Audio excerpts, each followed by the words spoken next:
Welcome to our 135th weekly webcast. If this is the first time you're joining us, welcome. If not, welcome back. Now, after 30 minutes into today's call, I'll be giving away one of my courses to everybody on this call. I've never given this one away before, and I'll tell you more about this in 30 minutes into this call.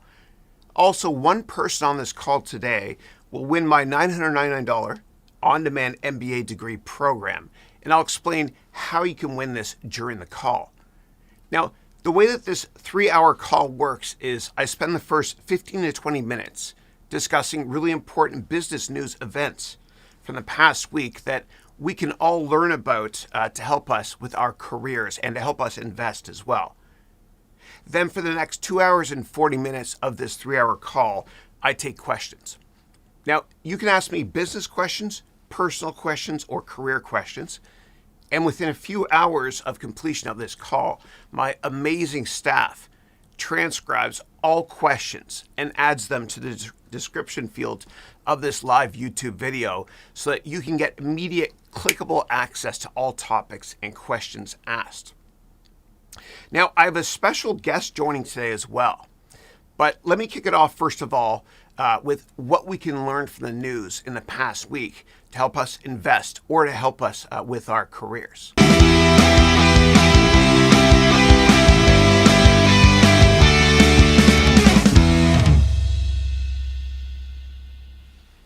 All right, so Ether, which is the cryptocurrency on the Ethereum platform, has surged to an all-time high. And what I'll do is I'll explain why. So I've been mining Ether for a couple of years. And let's just think about Bitcoin as being digital gold. Okay, and the best way to think about that is Bitcoin is kind of like a digital gold ledger, right? You know, when you look through all the debits and credits and the recordings of all transactions that a company or a person has with their financial statements. However, with Ethereum, it's so much more than just a ledger. In fact, it's kind of like a platform, right, where you can run applications on it. Okay, so think of Ethereum like it's a platform where you run decentralized finance, or DeFi as they call it, applications on Ethereum. And we know that the best investments in history are platform investments. You know, if you own the road, what you can do is you can charge the cars with toll booths. And so we know that Apple's road is iOS, Google has Android, and YouTube as well. Amazon's got AWS, Facebook is a platform as well, and so is Uber. And so Ethereum is also a platform for decentralized applications running on it. And again, the best investments are always platform. Now, Bitcoin and Ethereum have surged over the past year. So what has changed? Well, many governments have said that they'll keep interest rates quite low for a long time. In fact, the United States government printed 25% more money last year versus the year before. And now big companies are really well aware of this. So on their balance sheets, instead of big companies sitting on cash and low-yielding treasury short-term investments, they've been buying cryptocurrencies. Now, to learn more about how to mine Ethereum and how to invest in cryptocurrencies, what you can do is please go to my this web address here you see at the bottom. And you can actually see at that web address how I mine Ethereum in real time. I've been doing it with the same mining computer for several years. It's made a bunch of money. It's been good. Lastly, most NFTs or non-fungible tokens like digital art and baseball cards use Ethereum as their platform. Let's now move on to our next topic. Give me 1 sec, get a little bit of water here. I try to finish this whole thing every single day. It gives me more energy. I also got rid of my chair in my office because I got complaints about 2 months ago from people on this webcast that I sounded tired. So no more, there will never be a chair again in my office. Okay, let's move on to the next topic. So there's been a massive shortage in computer components like graphics cards and chips, partially because of the surge in cryptocurrency mining. And this is partially why cryptocurrency miners and gamers hate each other. Now, I'm a gamer and I'm a miner as well of Ethereum. And prices of graphics cards are actually 300% higher in many cases than the asking price, if you can find them at all. Even car companies can't get chips, so their factories are actually at a standstill. It's frightening. Now, this comes after General Motors just reported close to their highest operating profits ever. Auto demand is insanely high, right? It's counterintuitive, I know, especially in this environment. And so car dealerships in many parts of the United States are packed with shoppers. And this actually might get worse as the Biden administration expects more than 70% of Americans to be fully vaccinated in a few months. I get my second dose this afternoon, the Pfizer one. Now, interest rates are so low that spending is surging, which is scary because this could actually lead to inflation. And computer purchases are also up a lot as people, are working home a lot with their computers. And of course, surging demand for graphics cards is great for graphics card maker NVIDIA, whose market cap is now way above Intel's. I never thought I would see this happen in my life. And I always love to invest in companies where the founder is still running the company or still somewhat engaged. And Jensen Huang is the founder of NVIDIA, and he's still running that amazing company. Now, of course, the founders of Intel have not been running Intel for years, which is one of the reasons why they've had significant execution issues. And in most cases, I humbly believe that when all of the founders leave a company and are no longer advising or running the company at all, that investors should consider running for the exits. Because only one turnaround tends to work every single decade in the technology sector. And I really hope that Pat Gelsinger, who is now Intel CEO, can turn that company around. And I'm a very big fan of Pat. All right, moving on to the next story. This week, private equity firm Apollo agreed to purchase the Yahoo and AOL media assets from Verizon for more than $5 billion. Now, Apollo is a very large private equity firm. They've got over $70 billion in assets under management. And the founder, or one of the founders of Apollo, Leon Black, has been running the company since 1990 with a superb track record. Now, this is a great deal for Apollo, as Verizon actually purchased Yahoo and AOL's media assets for about $9 billion. And Apollo, again, is buying them from Verizon for about $5 billion. Now, private equity firms often smell blood in the water, and they know when a company is desperate to sell on the cheap. And private equity firms are actually quite similar to hedge funds in that they manage large amounts of money, and they charge an annual management fee of 2%, and they often get 20% of the profits from all of the deals. Now, hedge funds only invest in publicly traded companies for the most part, whereas private equity firms buy parts or all of public and private companies. Then what private equity firms do is they restructure the companies that they acquired, and they try to sell them off for a profit in the future. And they often look for cheap companies that are being poorly managed that might be able to generate a lot of cash. Now, the three largest private equity firms are Blackstone Group, the Carlyle Group, and KKR.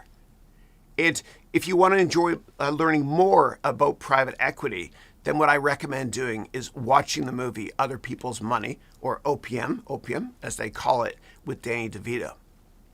So in this movie, DeVito plays the stereotypical private equity shark role that wants to dismantle a company and fire all the people in order to turn a profit.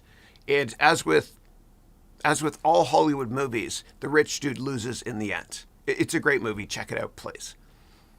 You can also learn more about private equity by reading the book Barbarians at the Gate, which is about how private equity firm KKR invested in Nabisco, which stands for the National Biscuit Company. What you can also do if you want to is you can check out this website address here to take my MBA degree program or my complete financial analyst course to learn the skills needed to work in the private equity industry. Okay, let's move on. The best companies have superb corporate cultures due to a giving mentality. For example, Salesforce.com, which is the largest employer here in San Francisco, was founded in 1999. And since day one, the company has given away 1% of its profits, 1% of its products, and 1% of its employees' time to charity. And this 1%, 1%, 1% policy is very admirable. And it's not just PR at all. And embedded within the DNA subfabric of Salesforce is this beautiful notion of giving back. And this past week, Mark Benioff, who's the wonderful humanitarian founder and CEO of Salesforce, what he did was he announced that the company is loading a 787 airplane with medical supplies for India. And now that COVID is getting a bit more under control in America, it's incumbent upon corporate America and global companies to help and give back. We shouldn't just rely on governments to give. And these large tech companies have profited immensely over the past year. And now I think is the time that they all copy that 1%, 1%, 1% philosophy of Salesforce and give back as we're all in this together. So please ask your boss or human resources at your company if you can also start a 1%, 1%, 1% program at your firm. And also, what is your company doing to help India and other countries too? It's not just about money, it's about time. And when I was at Columbia Business School, Henry Kravis, who graduated from the school and started private equity giant KKR, he guest lectured when I was at school. And so I was excited to see him present. And so I lined up to get into that conference room early so I could sit front row center. And I couldn't wait to hear him talk about awesome private equity deals. But he didn't speak about that at all. He spoke for 1.5 hours about how we all need to give our time mentoring others. Now, of course, he has donated a lot of money to great causes as well, but we all have to lead by example. And also, by the way, Henry Kravis was a straight C student, but boy, can he network. And we all know that relationships are always more important than product knowledge, and that your network is your net worth. So please help and mentor others and give your time, because when one teaches, two learn. Moving on to our next story. This week, Warren Buffett named his successor, a person named Greg Abel, to take over one day as the CEO.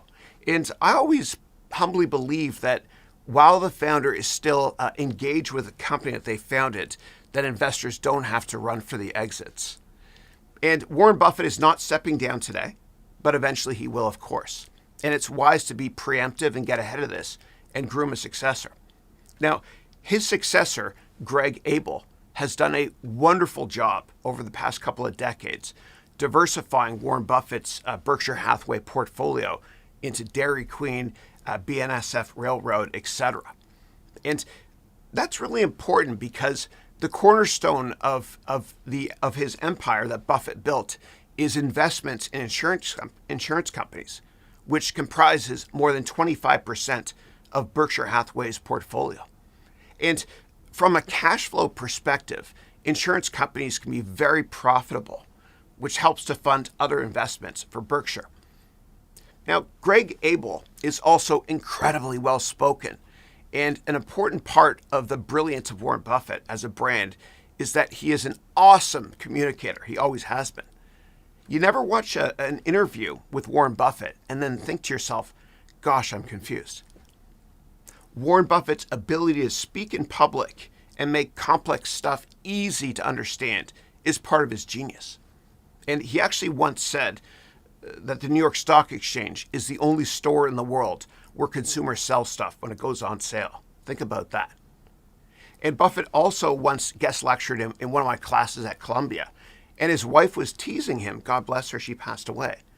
But his wife was teasing him that day in the year 2000. She was saying that the only book he brought on their honeymoon was the Intelligent Investor book. So If you haven't found your passion career-wise yet, ask yourself, if you could only bring one book on your honeymoon, what would it be? And whatever it is, that might be the passion you should pursue. And Warren Buffett does not have his Columbia master's degree on his wall. He's actually got a certificate of completion from the Dale Carnegie public speaking course. And Buffett said that if he did not take that course on public speaking when he was 19, then he would not have been nearly as successful. So please practice public speaking and learn to enjoy it. And I teach this concept in a lot of detail in my MBA degree program. Now, the last thing I want to say on Warren Buffett is that he loves baseball. And sports is great boardroom talk, right? It's also great interview talk, which helps a lot when you network. So find out the interests or passions of people who are going to be interviewing you. And how do you do that? So what you do to bond is you go to their Twitter profile to see who they follow, so that you can spark up a conversation with them about a passion that you have in common with them. Okay, let's move on to our last topic before I start the interview with Linda Nazareth. Let me get a little bit of water here, sorry.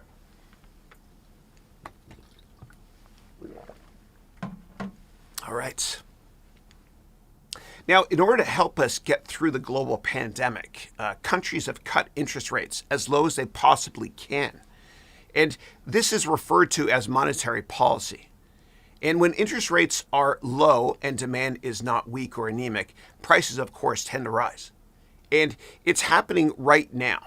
And it's just a matter of time until all governments have to raise interest rates, and potentially aggressively too.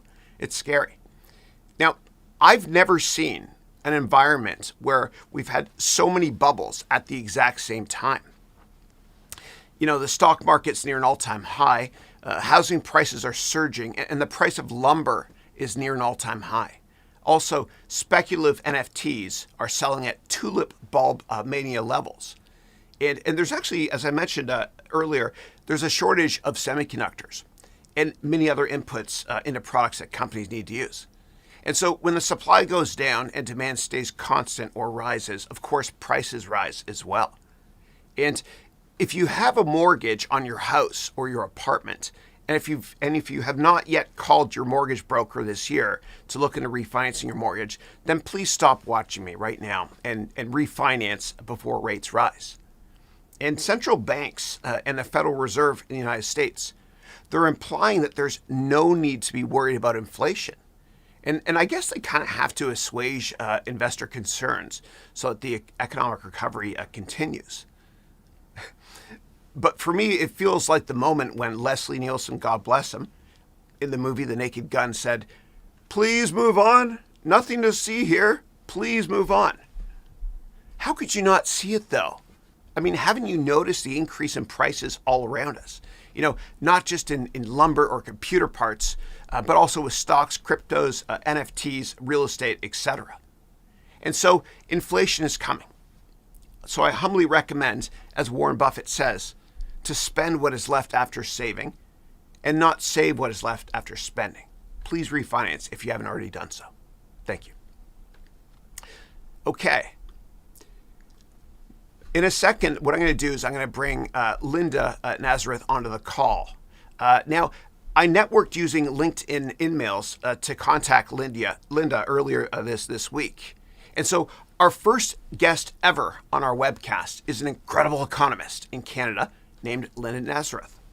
And this past week, Linda published an amazingly insightful editorial article in the Globe and Mail in Canada called How Will the Pandemic-Induced YOLO, YOLO meaning you only live once, economy hit Canada?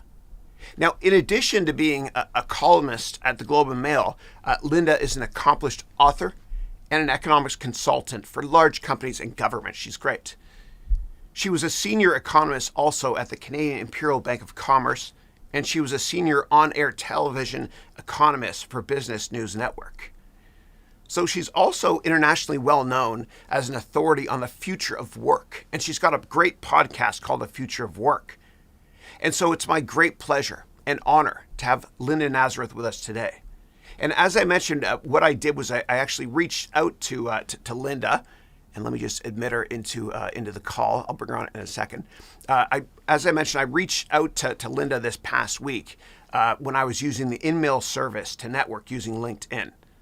So let's get ready for our very, very first interview now with Linda.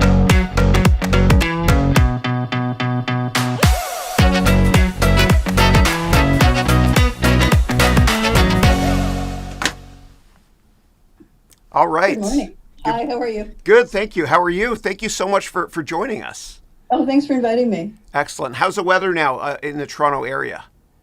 There's a little bit of sunshine. We're hopeful it'll be spring sooner or later. Okay, cool. And I understand there's been kind of a material issue getting vaccines in Canada. Is it getting better now, the situation? It is getting much better. In fact, I think per capita, we're pretty close to the U.S., so we will be soon. Okay, they're good. rolling them out, and people are grabbing them up. Okay, good. Progress is good. Okay, so let me kick it off with the first question. The pandemic has had a devastating impact on younger people, and the income gaps are widening materially.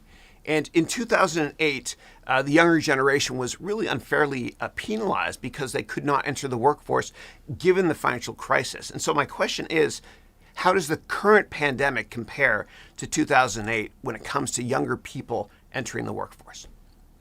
It's kind of apples and oranges, honestly, Chris, because 2008 was a recession. This was just like a turning off the lights, and we're going to turn them back on. So it'll be interesting to see what happens. I think there'll be a flurry of hiring, first thing, because everyone's getting back to business.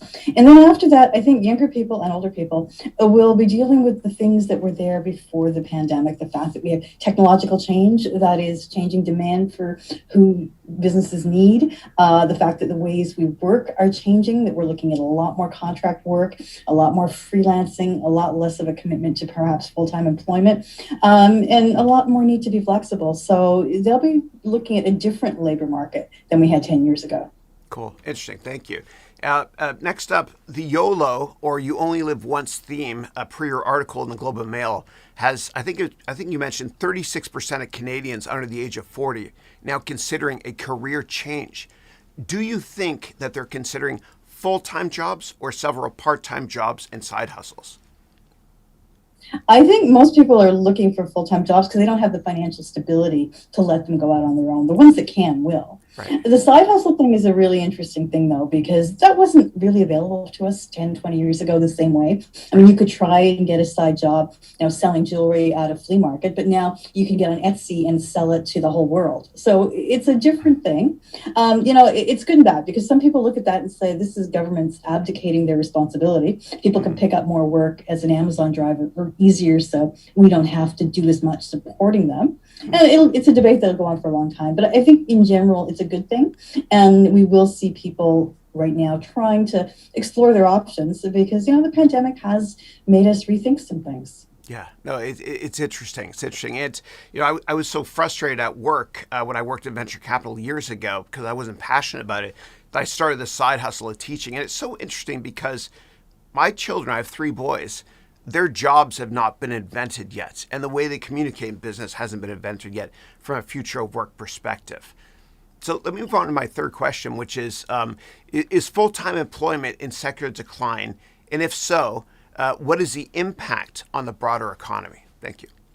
It'll be interesting because I think there's so many different kinds of workers. Right. So the ones who are sort of the superstars, the ones who are really in demand, maybe with a specialty in some kind of software design, they'll be able to pick and choose, be a full-time worker or maybe go from project to project and be really happy about it. And then I think there's another group who would like to be full-time, would like that financial security, and it won't be available to them. So it's sort of a very complicated question. But to your question, will we see less of this core of full-time stable jobs? I think we will. I think it makes more sense for companies to bring in people as they need them, and technology makes it easier to do that. And we will have an adjustment costs as we get used to that. There'll always be a core of full-time workers. We're not going to take away from that, but it won't be, give this example, Chris, that it used to be the traditional family with mom and dad and 2 parents was the whole market. Now that's part of the market, but there's all different variations. And I think it'll be the same thing with workers. Interesting. Thank you. Okay, cool. Moving on to our fourth of 7 questions. Given the you only live once trend, do you think that more people will not want to live in big cities and instead move to remote areas? And if so, what impact do you think this will have on real estate prices in larger cities?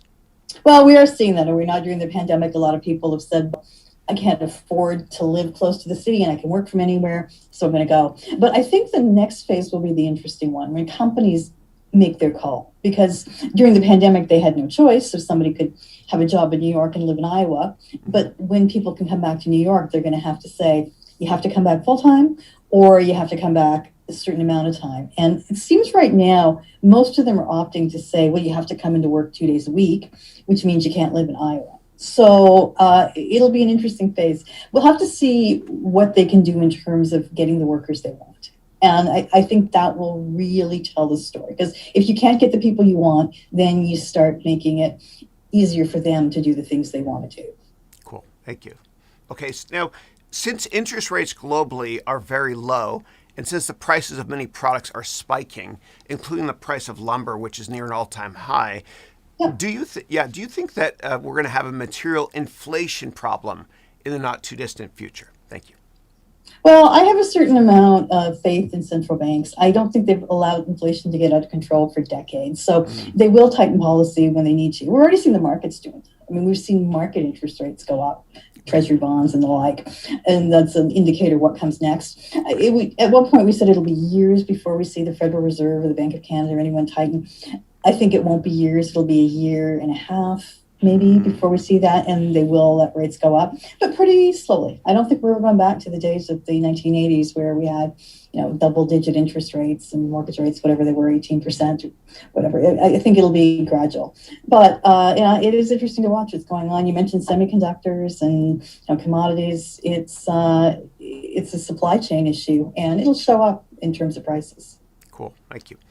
Now, when this pandemic has been resolved, God willing, do you think employees will still spend 5 days a week in the office, or will there be a shift to several days per week of working from home? And what does this mean for big companies?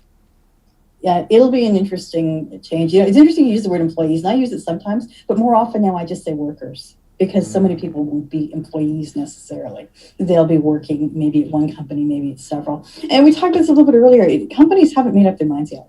I think they would like to go back to the old model because it's comfortable, and also people miss being with each other, so there's a hunger to get back together, collaborate. It'll be a year of this, right? It'll be a year of everybody traveling, everybody doing everything they used to do, and then we'll kind of have the sober second thought. And I think when we get to that point, we will have fewer people in the office every day because they don't need to be. I mean, they need to be there sometimes, but you can collaborate other ways. I think we need to think about how to do that. Obviously, being on Zoom all the time has not made everybody happy, but we'll look for ways to be together.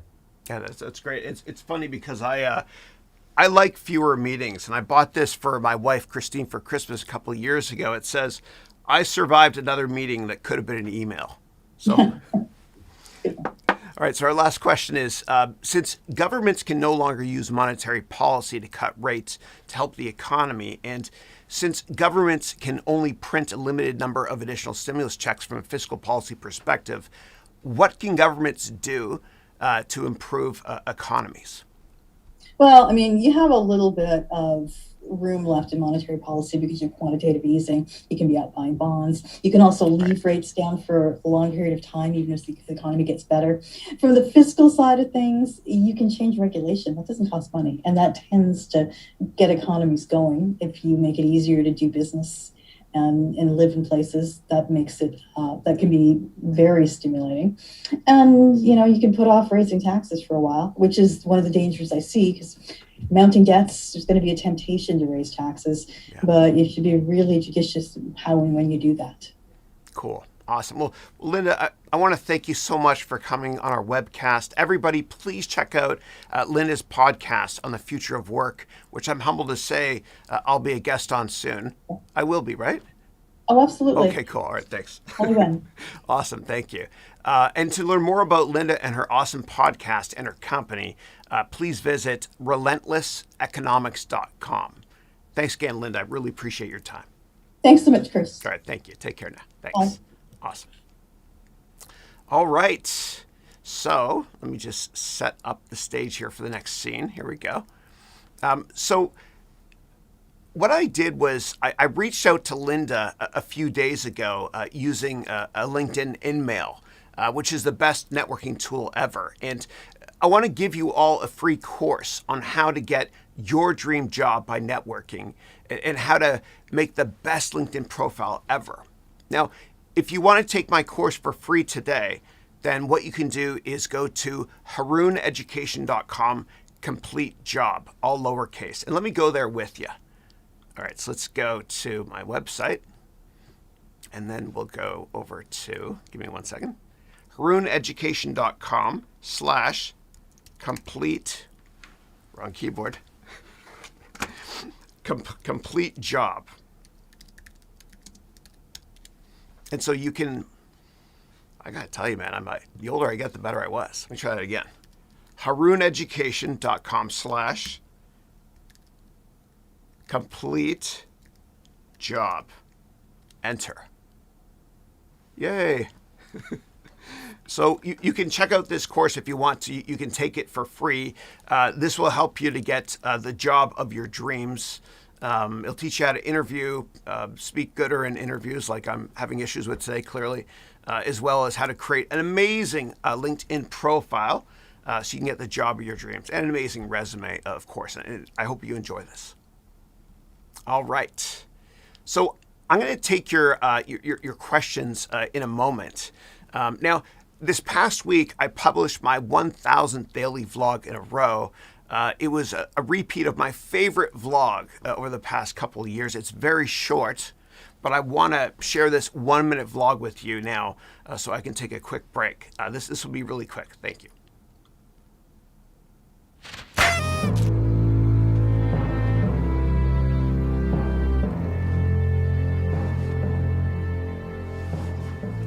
If you bully people at work, meaning if you're a corporate bully, then I want you to keep watching this. Otherwise, don't watch the rest of this vlog. It's going to be out there today. But for you, the corporate bully, I want to thank you. I want to thank you for being such a jerk. And by the way, you peaked in high school, and you're so insecure that you treat people poorly. I get it. I get it. You're really insecure. I understand. But you know what? In a bizarre way, and I think what you've done at work, treating people poorly, is disgusting. But I think in a bizarre way, I want to thank you because you've motivated the people that you've treated poorly to quit and to join another company, or you've motivated them to start their own companies. You see, frustration in business can be a beautiful thing. And I say it with love in my heart, because if you're frustrated at work because you're being treated poorly, and I've been treated poorly many times before, then that forces you to get outside your comfort zone and get a better job, or better yet, start your own company. If I can be resourceful in any way, helping you start your own company, please let me know. Thank you.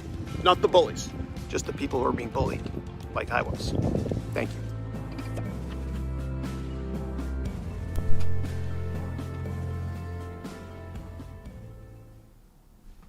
All right, let's now move on to a Q&A.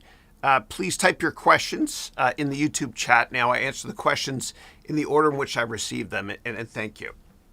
All right, so our first one here is from Patrick, who posted this, like 12 hours ago, who wrote, yay, it's another time to learn something great. And thank you for joining us. I appreciate it. Every week we try to push the goalpost out, make this webcast better. My great Chief Creative Officer, Matt Lacousse, has done a great job. Matt, I noticed I made one mistake.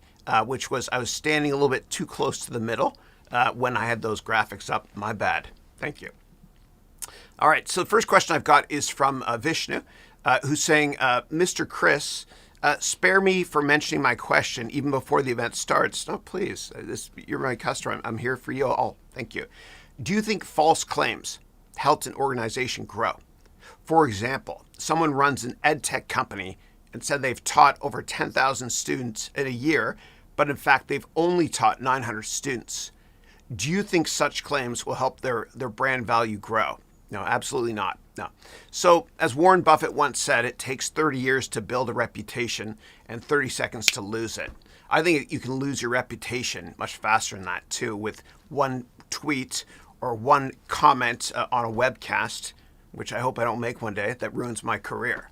No, and whoever this person that did that will get discovered, right? It's people that are liars or unethical don't just tell one lie.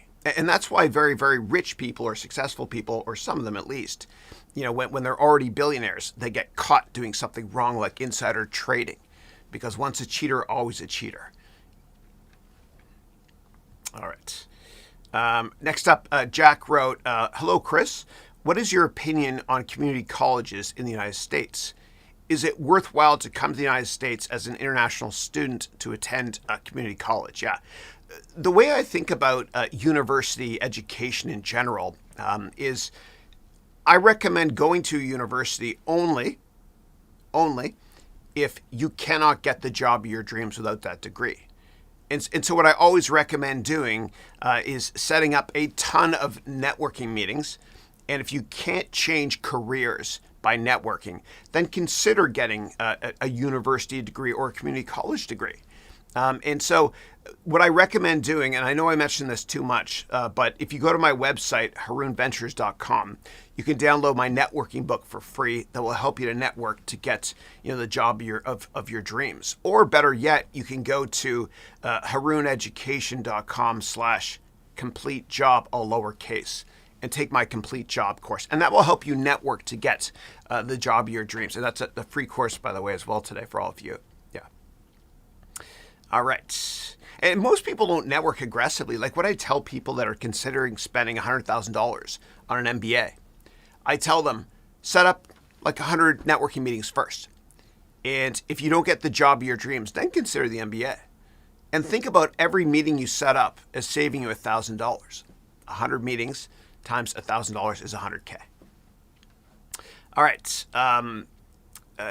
Next up, Jack said, coming from a developing country, what are your ideas on how students like me can make up for the hefty tuition fees in the United States? Yeah.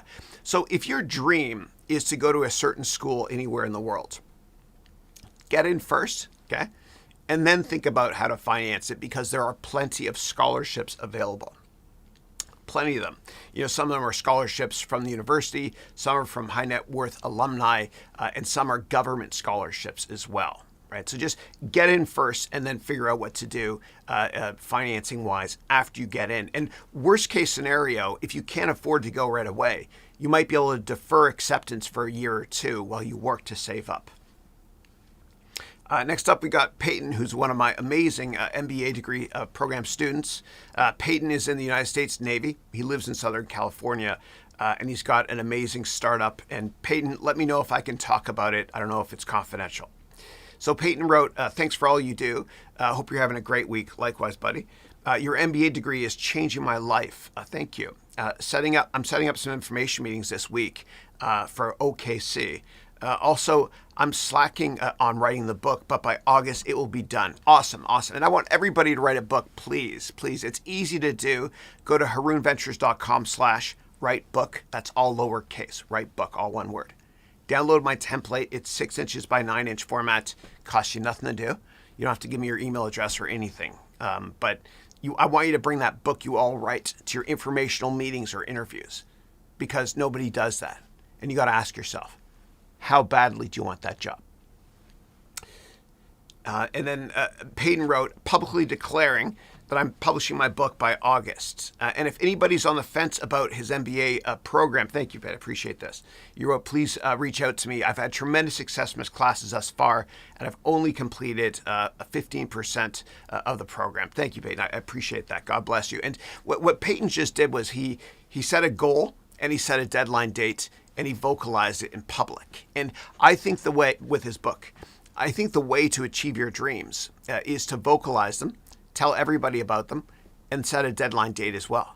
And 90% of people give up on their New Year's resolutions by the third week of January. And they give up on their New Year's resolutions because they don't feel the pressure to get it done because they didn't set a deadline date. So set a deadline date. So for me, I have a couple.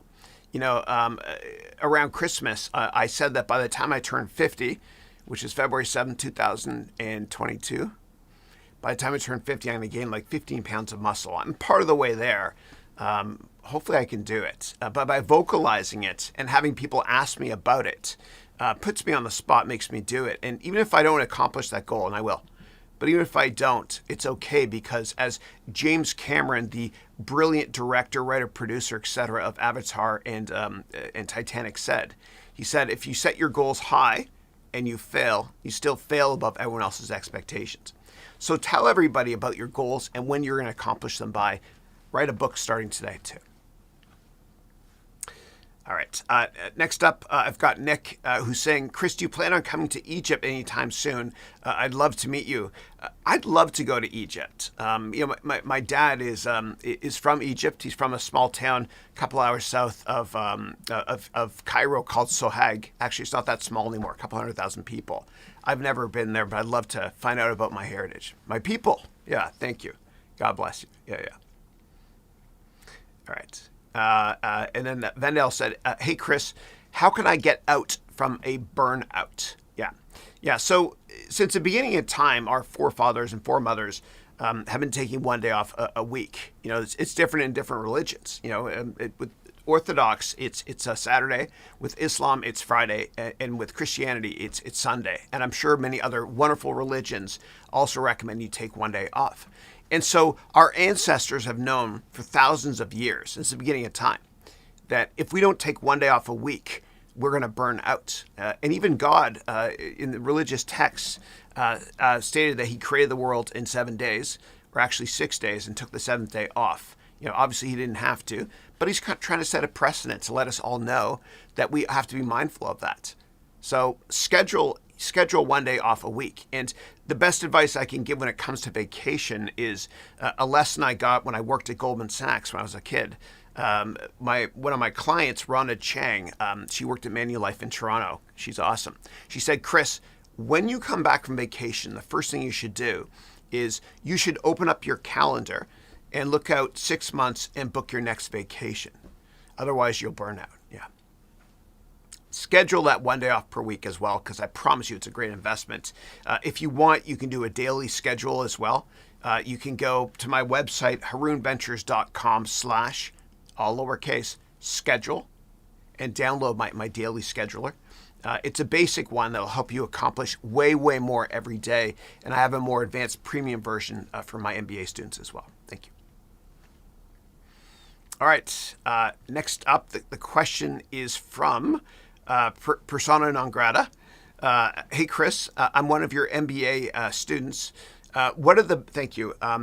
What are the best countries for incorporating a small software or SaaS business? And then you put in brackets with developers in Africa. Yeah. So I'm not too familiar with business law in all countries.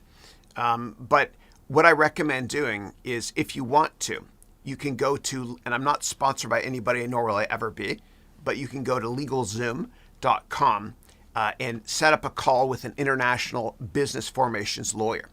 And it costs, I think it's $30 per month subscription to LegalZoom.com. And you can ask them about incorporating, and if it makes sense for you to incorporate your company in your country or globally in another country, or if it makes sense to incorporate in a certain state or province in a country. So, for example, in the United States, a lot of people like to register their company in Delaware, which is a tiny state in the East Coast. And they do it because it's a bit cheaper there, because there's tons of lawyers there, because the founding fathers, grew up or not too far away from there, and there was a lot of lawyers back then, so they can crank out these things. The bottom line is go to LegalZoom.com and set up a call with them. Now, I've set up calls with international lawyers through LegalZoom before, and they've helped me out tremendously with the trademarking and copywriting of my content in many countries. Okay, next question is, Kardik is saying, Sir, I'm Kardik Bhatt from India, and I hope everything is okay with you and all of my students in India. And I talked about how companies have to help out globally, not just governments. And so what I want to do is I want to show you how you can get one of my courses, an entire MBA in one course for free, in Hindi. So if you go to my website, which is HarounVentures.com. I wrote here, my thoughts and prayers go to our friends in India. And you can click here and take my 8-hour Hindi version of my entire MBA in one course for free. Yeah. All right. So let me get to your question now. Thank you. All right. So Kartik is saying, I'm from India. My question is, what advice do you give to a student who's just going to pass class in the 12th grade and has the mindset to make 100 a lot of money in 5 years? Please guide. Yeah. So what I would do is I would write down your goals. And there's a very famous study. Some people say this is an urban legend, but this is a good lesson. There's a very famous study from the early 1970s at Yale University, which is a university in the Northeast of the United States. In that study, what they did was they actually, in 1950, they asked the graduating class of Yale to write down their goals. And only 3% followed through with it and wrote down their goals. And then 20 years later, in 1970, they went back to that graduating class from 1950. And they calculated the net worth of all the graduates from 1950. And the net worth of the 3% that had written down their goals was greater than the other 97% combined. And so the bottom line is, you got to write down your goals and set deadline dates. And I've set really lofty goals for myself. I'm humbled to say I've accomplished most of them in life, except getting a black belt in karate because I got into a car accident years ago. But I'm a mean yellow belt, okay? But when you set out in a journey to accomplish your goals, you know what I'm going to do, man? I'm gonna turn on my treadmill so I can actually walk. And I get 20 or 30,000 steps in a day doing this, but I'm gonna try to make this a bit more animated because, as Tony Robbins says, motion creates emotion. Here we go. I'm walking. Sorry for the squeaking in the background. So when you first of all set a goal, you're excited about it, and as Lao Tzu said, the journey of 1,000 miles begins with one step. So you embark upon this wonderful journey, and you can see the top of the mountain. There it is. That's my goal. I'm excited. I'm walking. I'm getting closer to it. And then what happens is, after a year or two or so, you get a little bit confused and you start to meander and, go this way and that way. And all of a sudden you can't see the top of the mountain, which is a metaphor for your goal. And you get frustrated and you want to give up. But I don't want you to give up, because the reason you can't see the top of the mountain anymore is because you're halfway up the mountain and you just can't see it. But just know that you're getting closer to your goal. So don't give up. Don't give up. Yeah. And so write down your goals, set a deadline date, and vocalize it. Tell all your friends, etc. And I promise you'll get closer to it. And you got to tell yourself, I don't give a damn if people laugh at me about my goals. I'm just going to be me. And if I fail, I don't give a damn, because I'm going to fail over and over and over again. And as Mark Cuban said, you only have to be right in business one time. Okay. Gotta get some water now, man. All right. And I find that when I exercise, when I work, and that's all day long, this is what I do. I walk in this thing. I burn calories, whatever, too. But more importantly, I take in a lot of oxygen, so that this works a lot better. I'm treating this right. Yeah. All right. Next question is from Alan. Hey, Alan, who wrote, "Oh, come on, Vishnu. You know the answer to that one already." Okay, not sure you're referring to. Maybe it's an earlier question. Yeah. All right, next up, Demian is saying, "Hi, Chris. Thank you for everything. My pleasure. Thanks for being here. Deeply grateful. And God bless you and your family. Big hug from Barcelona, Spain. Thank you. God bless you. That is my favorite city in the world. That and Rio. Absolutely love Barcelona. La Rambla is the most beautiful street in the world. Yeah. Thank you." Okay. Next up, Fabio wrote, "Hi, Professor. Hope you're doing well. I'm catching up on the MBA while work gets busy. How do you see the stock market performance? The SPY, which is the ETF or representation of the 500 stocks that makes up the U.S. economy, the S&P 500, The SPY seems not to care about the crisis. Are we in a bubble? Yeah, I think we are in a bubble. I've never in my life have I seen so many asset classes in nosebleed levels, right? Usually what happens is there's one bubble and it bursts and another bubble forms, right? So, there's the stock market bubble in the early 2000s, right? And that was saved by the real estate bubble after that. But never have I seen a bubble in so many markets at the same time. And it's happening because governments are printing more and more of this stuff. And so cash is trash. And people are thinking, well, if interest rates are zero, whatever, I'm just going to invest in other stuff.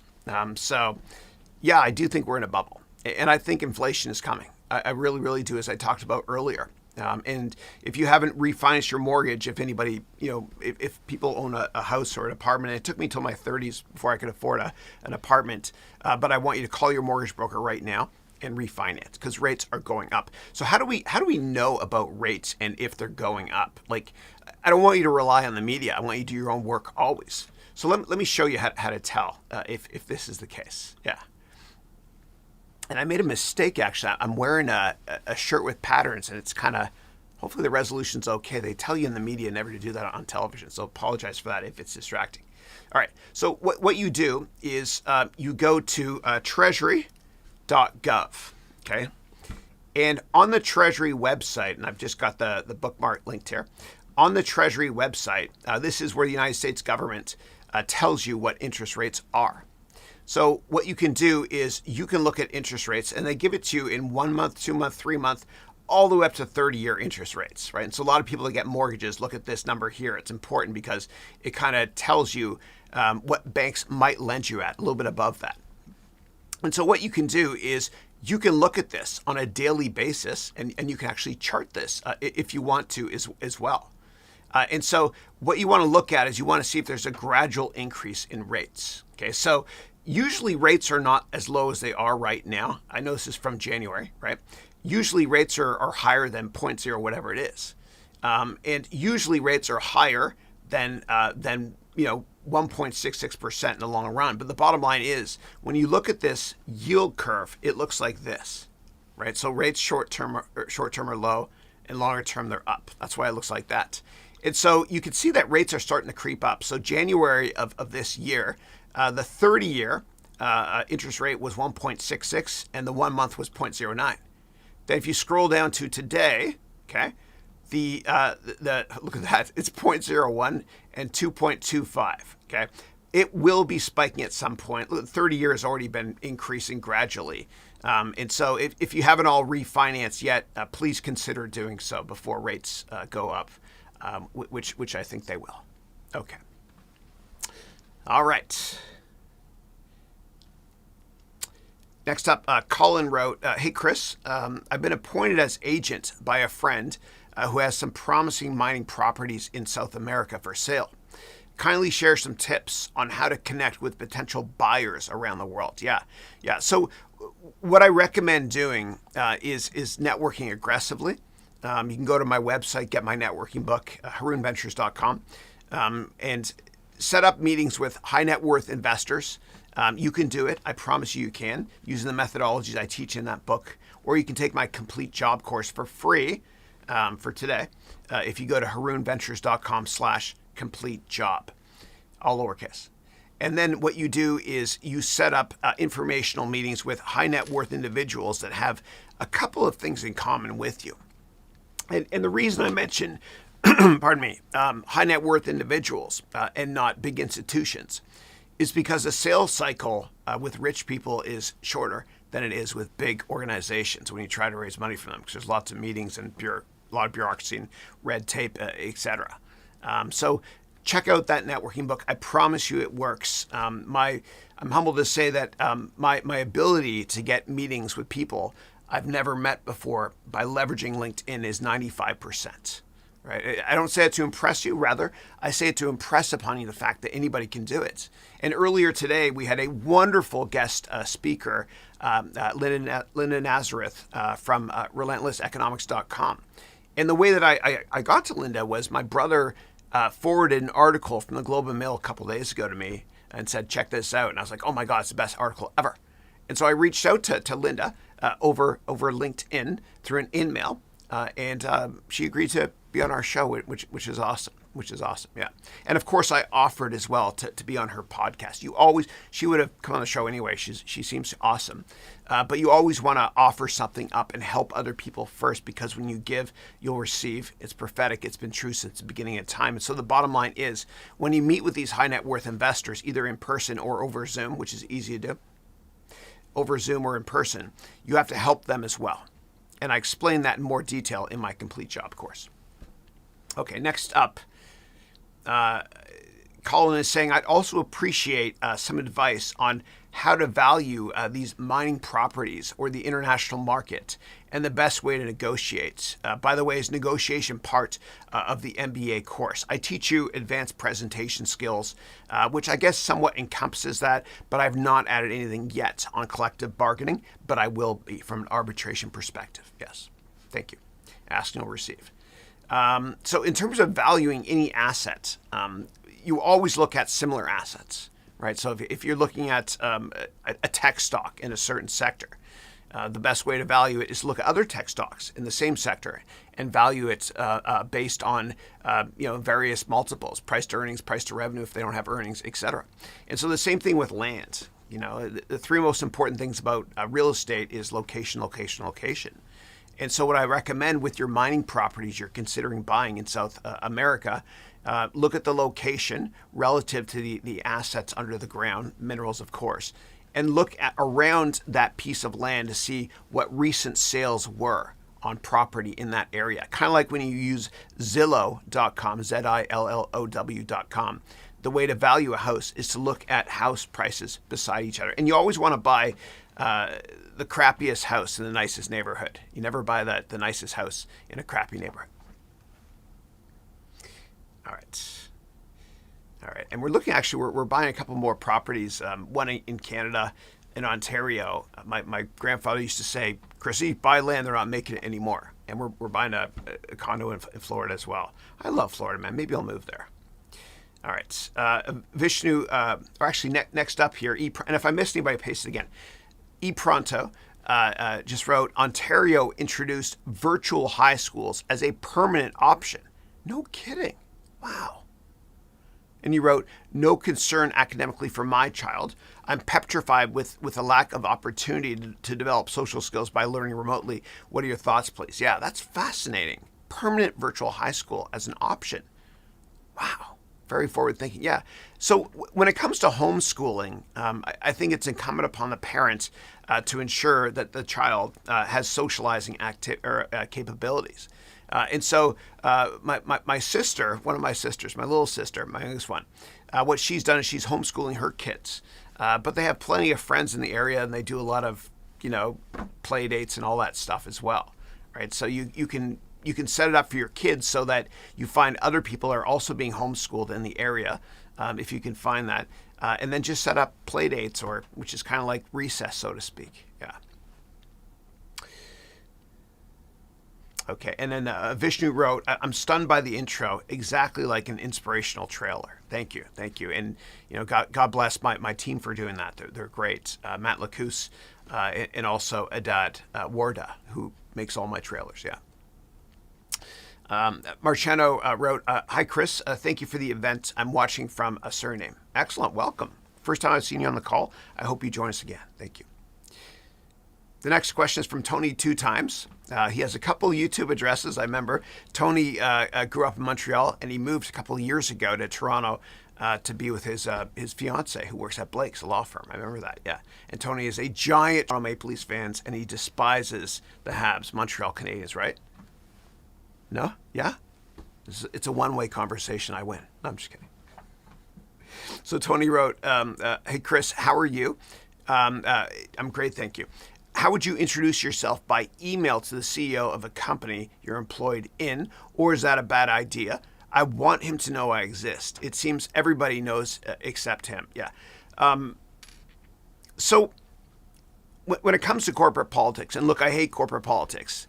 Every organization is a little bit different. Some are more decentralized and hierarchical than others. But you just have to know the corporate culture best.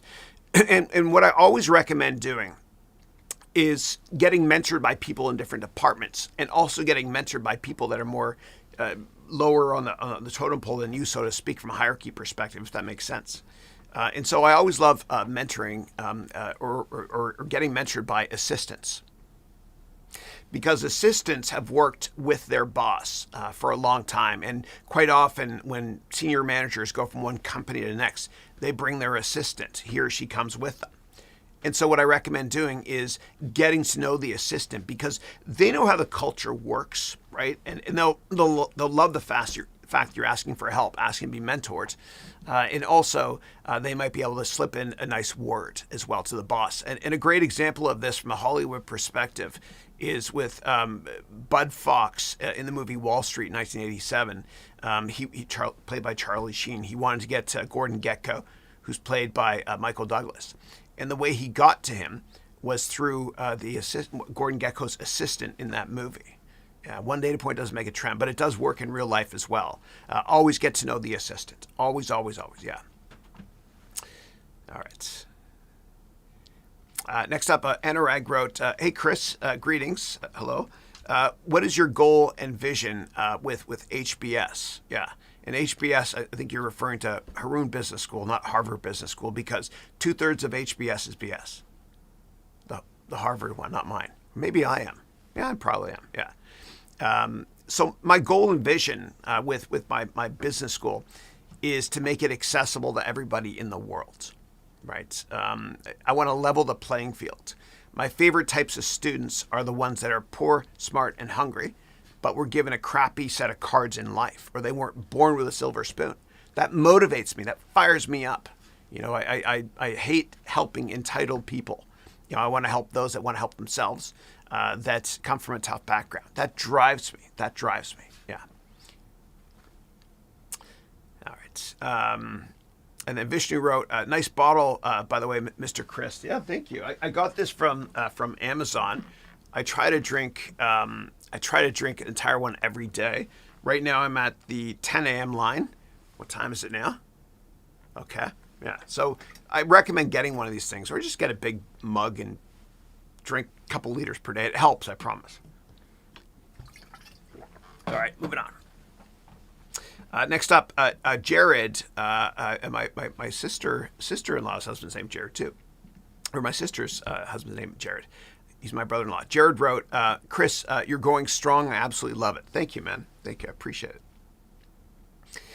Anurag is asking, what are some of the skills one should master for the future, as technology may disrupt a lot of industries? Yeah.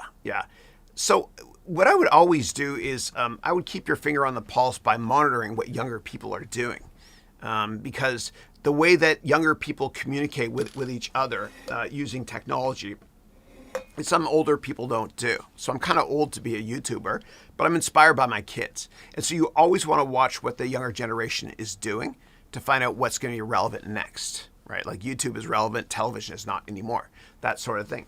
What you can also do is you can just go to the job hiring pages of big companies and find out what areas they're trying to hire in. And if it's a certain programming skill you need, then what you can do is you can take programming courses. You can go to udemy.com website, for example, and do a search on Angela Yu and take all of her tech courses, programming courses. She's great.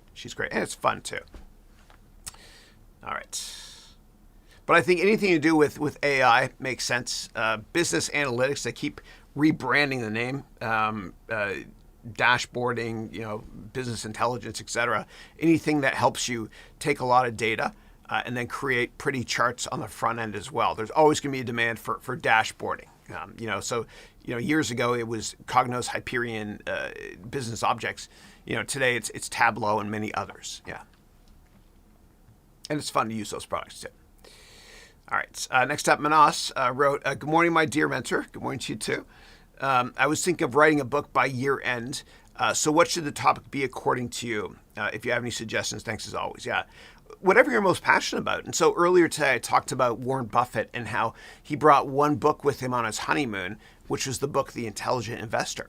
And so if you were to bring one book with you on your honeymoon, what book would that be? And if it hasn't been created yet, then you can architect it and create it as well. And it's a great blueprint for your life as well to write a book. And then Manas wrote, I see Haroun news in the background. How's it coming up? I see the background looking like formal and you looking like a big BBC anchor, British communication, something. Anchor, LOL. Yep, it's looking awesome. Yeah. No, thank you. No, it's fun. It's just Matt Lacousse, my wonderful chief creative officer, helped out a lot with this. And I've got more professional lights coming in. Fill lights in a couple of weeks. They're back ordered, actually 6 weeks to be honest, which is going to make it look legit and cool. I hope. Yeah. All right.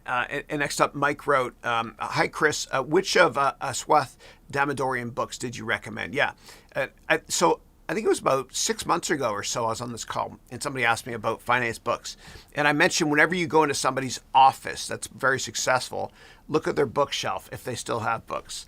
And whatever the books those are, I want you to order them over Amazon on your elevator ride down from that office meeting, which is what I've always done.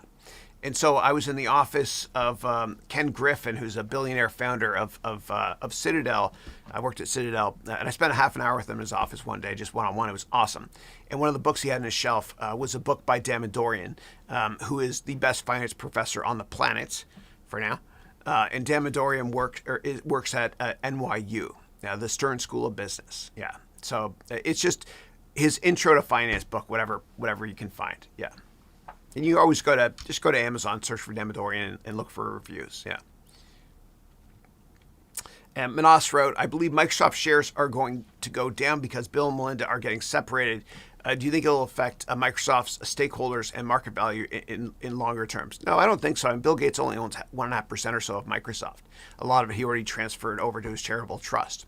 And Melinda definitely owns a lot less than that. So I don't think it's going to have any impact at all. Yeah. But I was shocked to hear that. I was absolutely shocked to hear it. Yeah. And I remember a friend of mine, a guy that I used to work with at Goldman that was way more senior than me, a guy that we all knew named Rick Sherland. Rick Sherland was the software analyst on Microsoft when he took Microsoft public in '86 at Goldman Sachs. And I asked him years ago about Bill Gates' wedding. And he said, yeah, what happened was in the 90s when Bill and Melinda got married, they got married on a 100 people were at the wedding. It was quite small. They got married on an island in Hawaii, and they rented all the helicopters in the area as well. So there's no media. Yeah. All right. Next up, Marciano is saying, good morning, Chris. Good morning to you as well. Is the complete financial analyst course on Udemy the same course you're referring to a moment ago? Yes. Yeah, it's the same one. Yeah. And then Larry wrote, hey, Chris, first time here. Larry, great to have you, man. Larry wrote, I discovered you online a month ago, and you've been a blessing. Thank you. I adore your versatile knowledge. God bless the day you were born and the day you decided to be a teacher. MBA 2022, I pray. Awesome. Thank you, Larry. Thank you. God bless you more. I appreciate that. Thank you. Okay. Vishnu is saying Gary Vaynerchuk is bringing up the NFT or non-fungible tokens platform. Would you like to share any details on it, Chris? I think it's a really good idea. Yeah. So Gary Vaynerchuk, for those not familiar, is a social media genius based in the United States on the East Coast. He's abrasive sometimes, but he's very transparent, and you grow to love him. And so he started out working with his dad and his dad's wine company, and then he kind of took it online and started a vlog about it on YouTube in 2006. He was early. And Gary Vee always talks about when it comes to new social media platforms, you want to be early. So he's using a lot of different social media technology platforms, and he's an early adopter also when it comes to NFTs.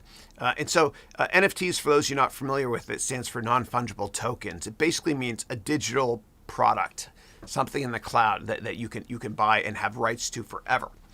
And so when you think about the baseball card market, for example, baseball cards that are worth a lot, or sports card in any country, sports cards that are worth a lot are the ones where there's a dearth or a limit of supply. And the same thing with digital sports cards in the cloud as well. The ones that are worth the most are the ones where there's a limited supply, like with any cryptocurrency. Limited supply and demand rises, price rises materially. And so when you buy a painting for your house, you know, the ones you have on the wall that's kind of a print, and in the bottom right corner it says, you know, number 6 out of 300, whatever.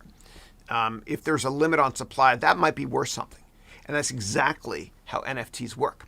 Now, these non-fungible tokens or digital baseball cards or digital pieces of art, for the most part, most of them run on the Ethereum platform. You know, Ethereum's cryptocurrency is ETH, which I've been mining for years. Let me show you an example of what an NFT looks like, and I'll talk about Gary Vee's strategy with this as well.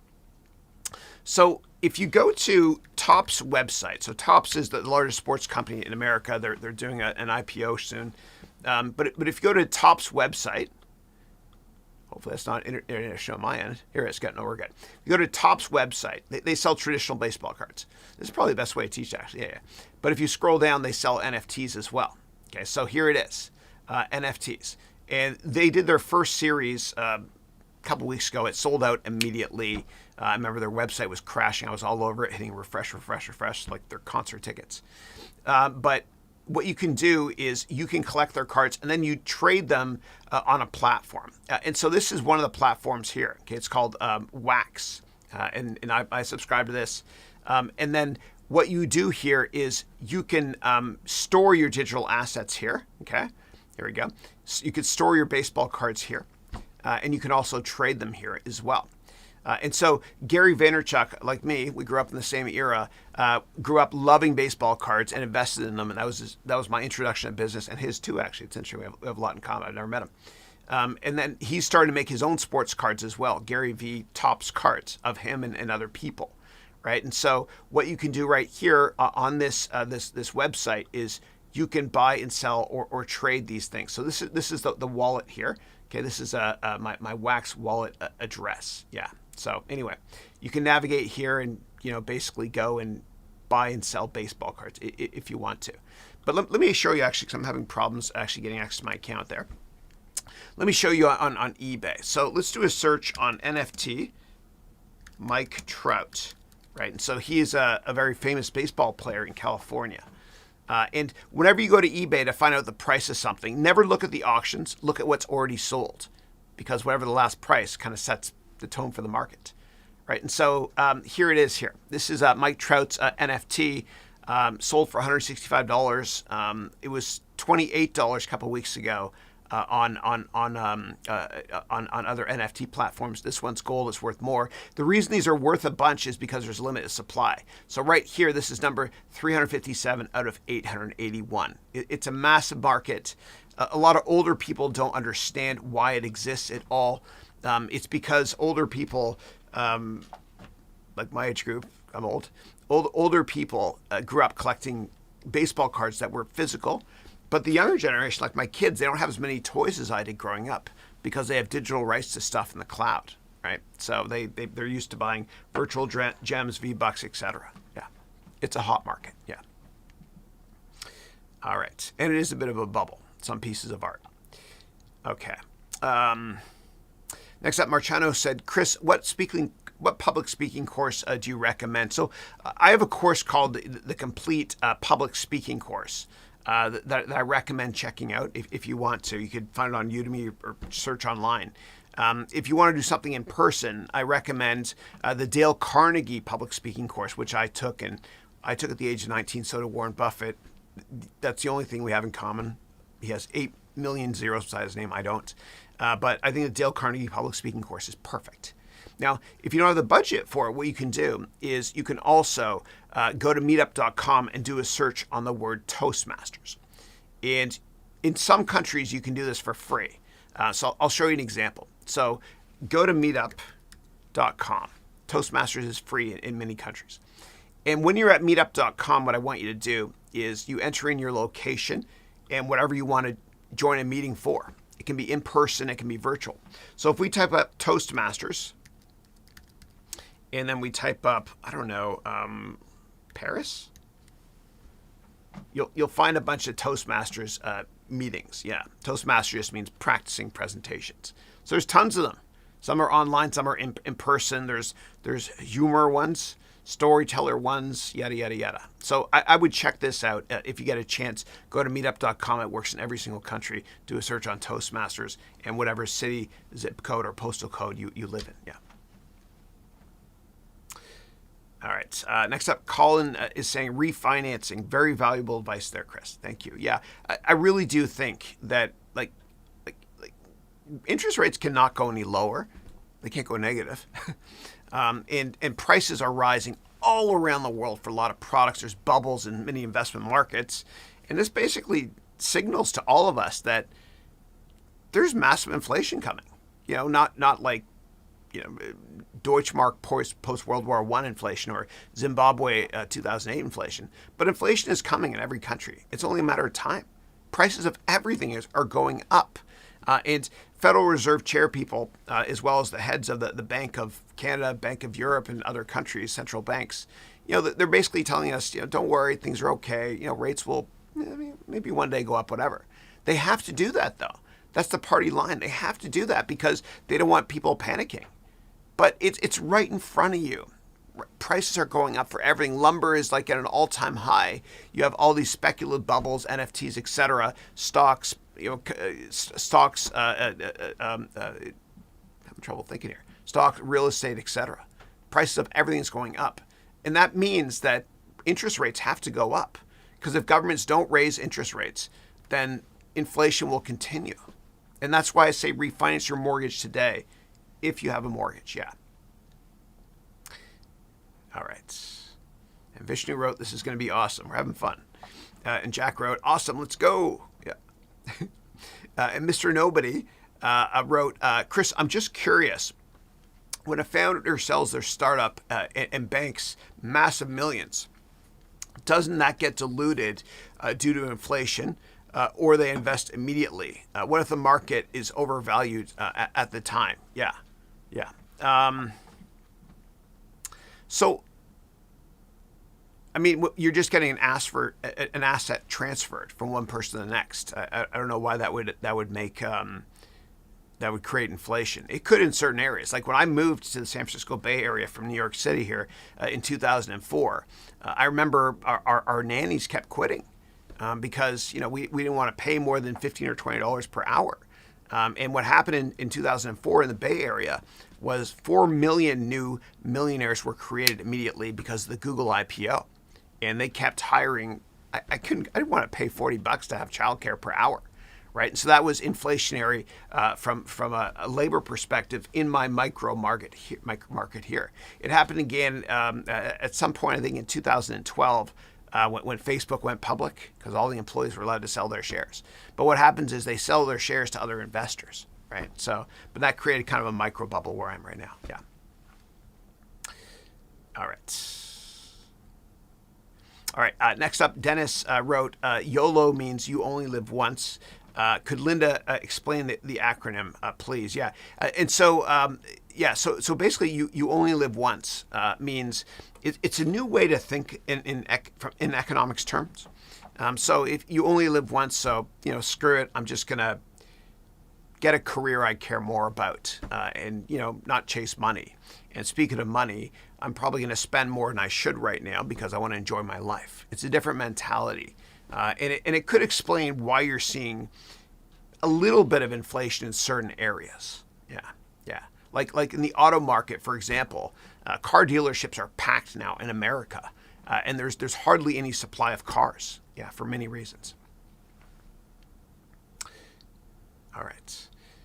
And Vishnu wrote, YOLO is also a cryptocurrency that's gained a lot of attention these days, as it is expected that it might hold a good potential in upcoming days, or in the future. Yeah, whenever you look at doing research on cryptocurrencies, take my complete cryptocurrency course if you want. There's 49 steps on how to do research on cryptos.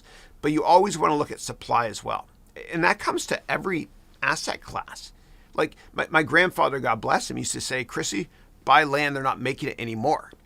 You got to look at supply. Like for Bitcoin, we know for a fact, it's regulated not by governments, but by the laws of mathematics. We know with Bitcoin, there will never be more than 21 million Bitcoins ever produce by the year 2140.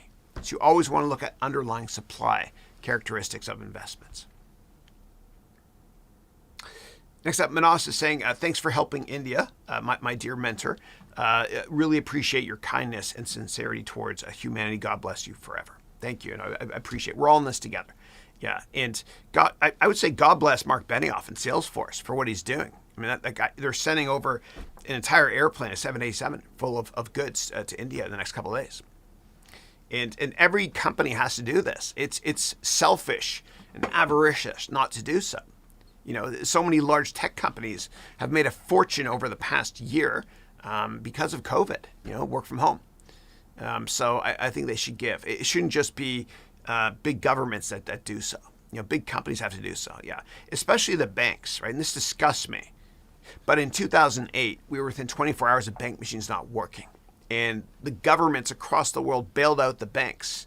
And then 2 years later, the banks paid themselves record bonuses in 2010.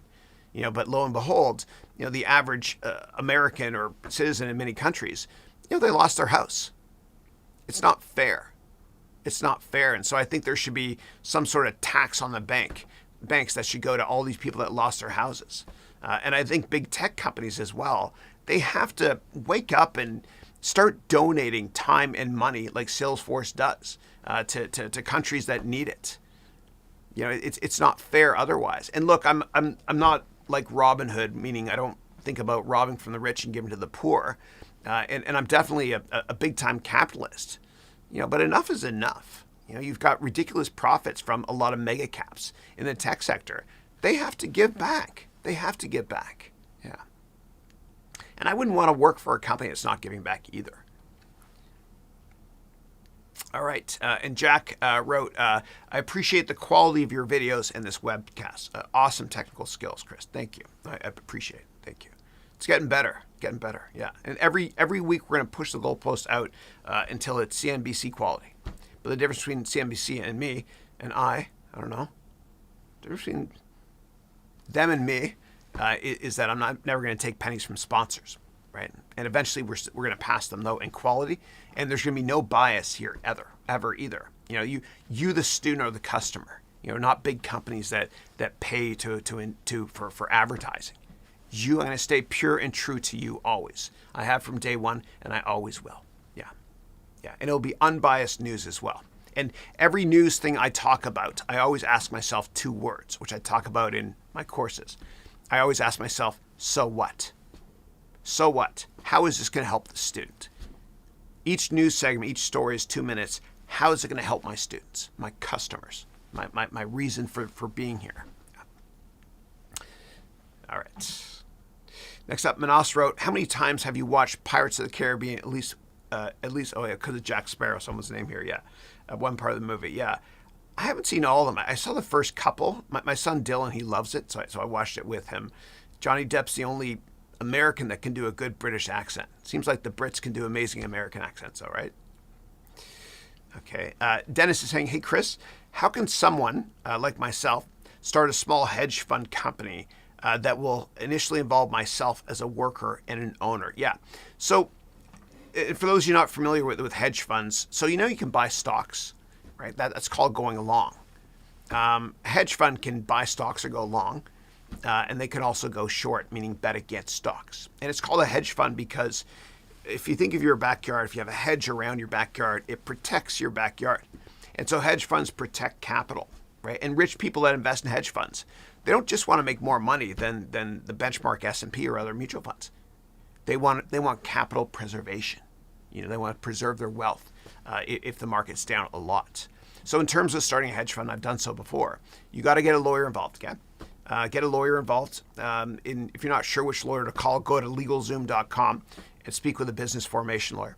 And then before you take a penny from anybody, in addition to registering your company as an LLC or whatever you want to register it at, before taking a penny from anybody, any investor, you have to have a lawyer create an investment offering and what are called subscription documents. Subscription documents stipulate through Q&A that the investor has a liquid net worth of at least $1 million. Yeah, and the government puts this in place to protect people because hedge funds can be risky. Yeah. But it's all about networking. I've been able to raise a lot of money and invest a lot of money in my career because of networking. Yeah.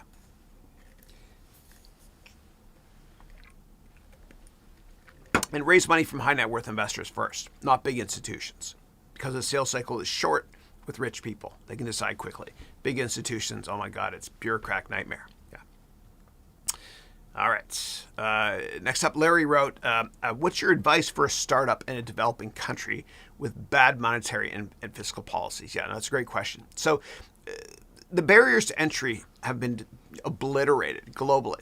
You don't have to be in the San Francisco Bay Area or Hyderabad or any tech center to be able to start a tech company. You can do it from anywhere. I mean, COVID has taught us that many of us can work from anywhere. Like my employees are all over the world, right? They're not here in the Bay Area for the most part. You can do it. And the price of computing keeps dropping materially. You know, in Amazon, which has a product called Amazon Web Services, which is the backbone of the internet, you know, they've cut prices like a couple hundred times already. Very deflationary. The bottom line is if you have a computer and internet connection, which you do, you can start a company for nothing. And you can take my complete business plan course because failing to plan is planning to fail. And that complete business plan course will teach you, you know, how to start a company from scratch. And most people don't write a business plan before they start a company. And starting a company can be the most stressful thing in your life too. It can add years to your health. It can destroy your marriage, etc. And my business plan course will help you filter out all the issues you got to look for with this potential startup. And might convince you not to start it too. If you finish the business plan, then go for it. Yeah, and I have a more advanced version of that too in my MBA degree program, where in the third semester in the entrepreneurship track, I have what's called a venture capital boot camp. Yeah, I've done a lot of that stuff, venture capital boot camps, helped to select stocks at Stanford Business School of MBA students, all that stuff there many times. Yeah, so all that stuff is based on my experience. All right, next up. Melody is saying, hi, Chris. Oh, Melody, how are you? Melody is one of my MBA students. She's great. She's based in Atlanta. She's a teacher as well. And her company's called Loving Literacy, I think, as well, right? She has a bunch of courses on Udemy, a book, and she's awesome. She's awesome. And she always wears different color rims on her glasses, too, which is fun. And so you wrote, hi, Chris, I like your jacket. Thank you. It feels weird, you know, playing grown up here. I don't know. Yeah. But I made a mistake, eh? So for all of you that want to record on video or go to be interviewed in television, don't make the mistake I've made, which is there's patterns on this shirt. You're not supposed to wear patterns, right? Because the camera can't really tell. Yeah. And then you wrote, my son Jason got into UGA. Oh, congratulations. That's awesome. We're looking for scholarships now. Awesome. I'm so happy for you. It's awesome. And I met him too. I remember it was not in person, but I remember I met your family. It was October 31st, 2019 at 4 p.m. on my webcast. You came on that. And I remember your son, very politely, he said, nice to meet you, Mr. Haroun. And I was impressed because most people say Mr. Haroun or Mr. Haroun or something. Yeah. Congratulations. That's wonderful news. All right. Vipul is saying, hey, Chris, how are you? I'm always great. Thank you. Okay, and Alan. Hey, Alan. Alan is saying, hey, Chris, I've been in crypto for a year. I owe you heaps. Thank you. The 2 months I spent on your crypto course beforehand was huge. Thank you. I appreciate that. I poured my heart into that. And then you wrote, anyone thinking of buying crypto must take Chris's crypto course. God bless. Thank you, Alan. Alan, I poured my heart into that. I worked so hard on it. I spent 6 figures on that course. As I always do, I pour every last cent of my heart into it, whatever. And I worked so hard on it. What I did was I hired this guy. And I hired this guy to proofread everything. And he was amazing because I don't want to look like an idiot and mislead people. And he was so good that one day the NSA knocked on my door. And I was terrified. And it's funny because that was the first time I had Matt Lacousse, my chief creative officer, over to my house, right? And I was kind of just talking to him about business and stuff before I hired him. And the NSA dude came to the door. And Matt Lacousse must have been thinking, what am I getting involved with here? And so the NSA dude sat down. And of course I was like, oh my God, did I do something wrong? I used Napster once in 1999. Sorry. And what this NSA dude did was he did a lot of background checks on this person who I'll never mention the name, that I had hired to help me out with the complete cryptocurrency course. Scared? Yeah. And then we rented for the trailer I went to for that course. I went over to the Czech Republic and we rented a data center. And the laws are weird there, man. It was different. Like in America, it's all about personal protection and stuff. But I had to sign these waivers in the Czech Republic for when we did that data center video shoot. And the waiver it basically stated that there's a certain chemical that might drop from the ceiling if there's a fire in the data center. If it drops, you got 30 seconds to get out of the building or you'll die. Yeah. All right. And then thank you, Alan. God bless you, brother. Vishnu wrote, would love to see a course on how to write an entire book by Chris Haroun. I was thinking of writing one too before I turned 20. Dude, if you can write a book before you're 20 and bring that to job interviews, or if you want to go to university or whatever it is, give it to the admissions director, which works, that would be awesome. Because your competition won't do that. Yeah. But in terms of writing an entire book, there's no need for me to make a course, thank you, because if you just do a search on how to write, like a journalist does, and I used to have my own column in Inc. magazine. If you search my YouTube channel, I give away all of that for free. And I also put that in my networking book as well. Yeah. All right. But let me give you guys a couple of tips on effective writing, if you're interested. So when I used to have my column in Inc. magazine, my editor would always give me advice. A couple of things he said. Number one, he said, Chris, stop trying to write like you're working at The Economist. You got to write at an 8th grade level.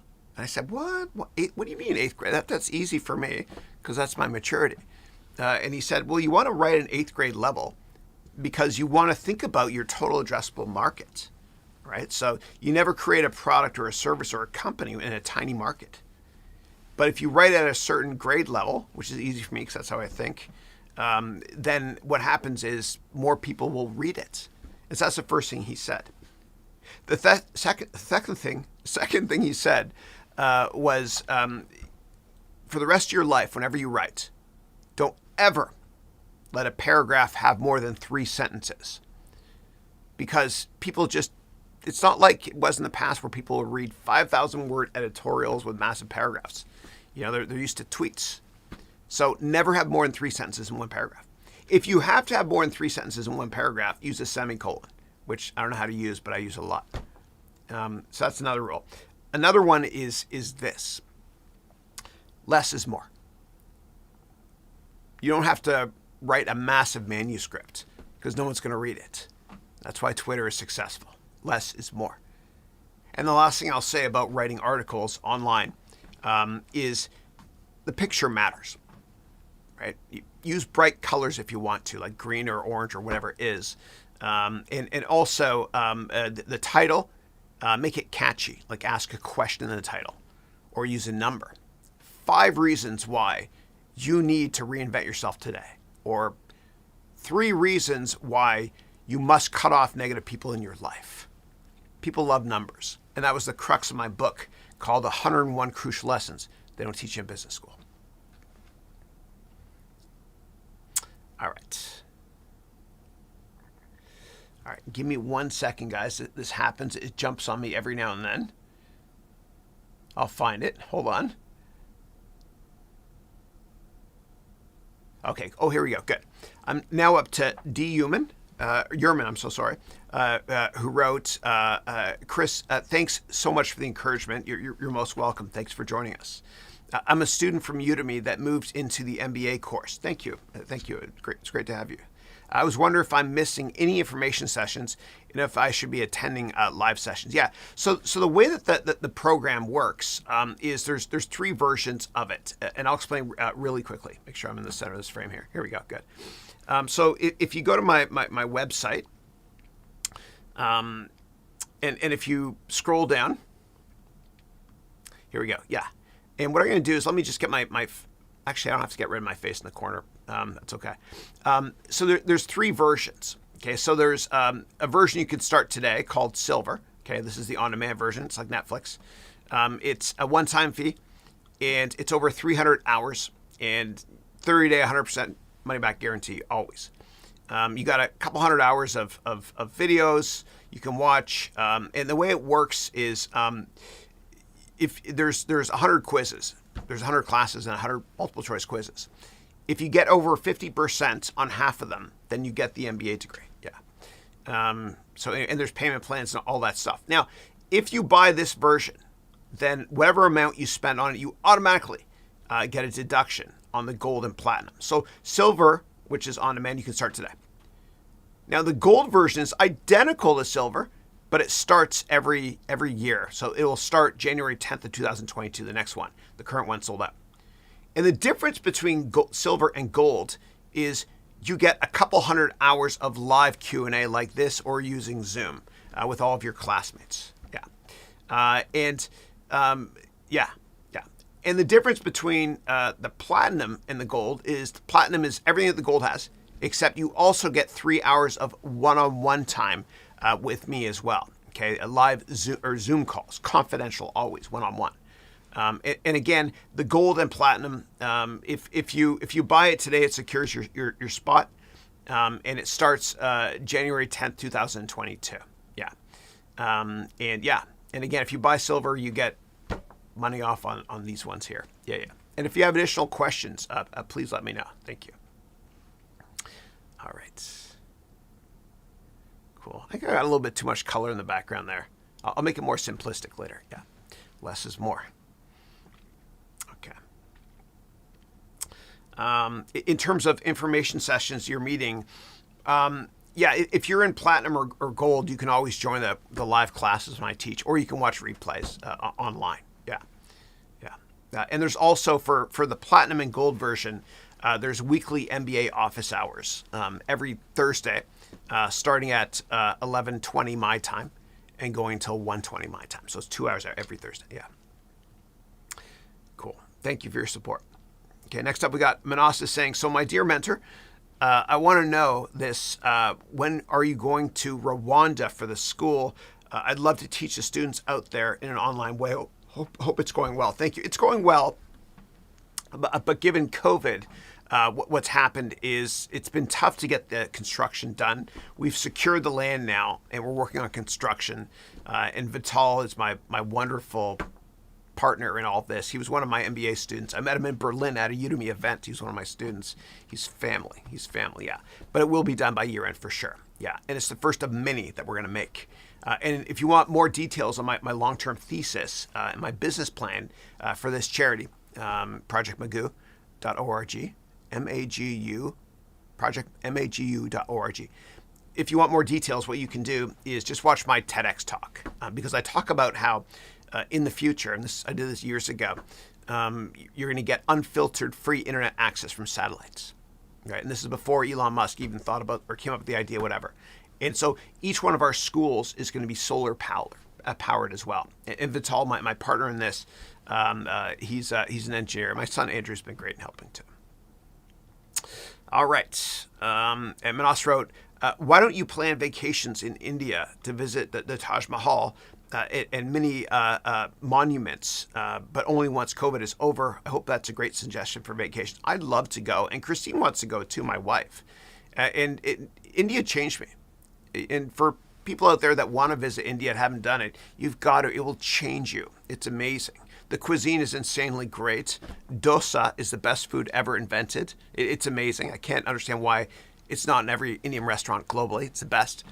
And also, there's a sense of peace you feel when you go there. And I'll give you an example.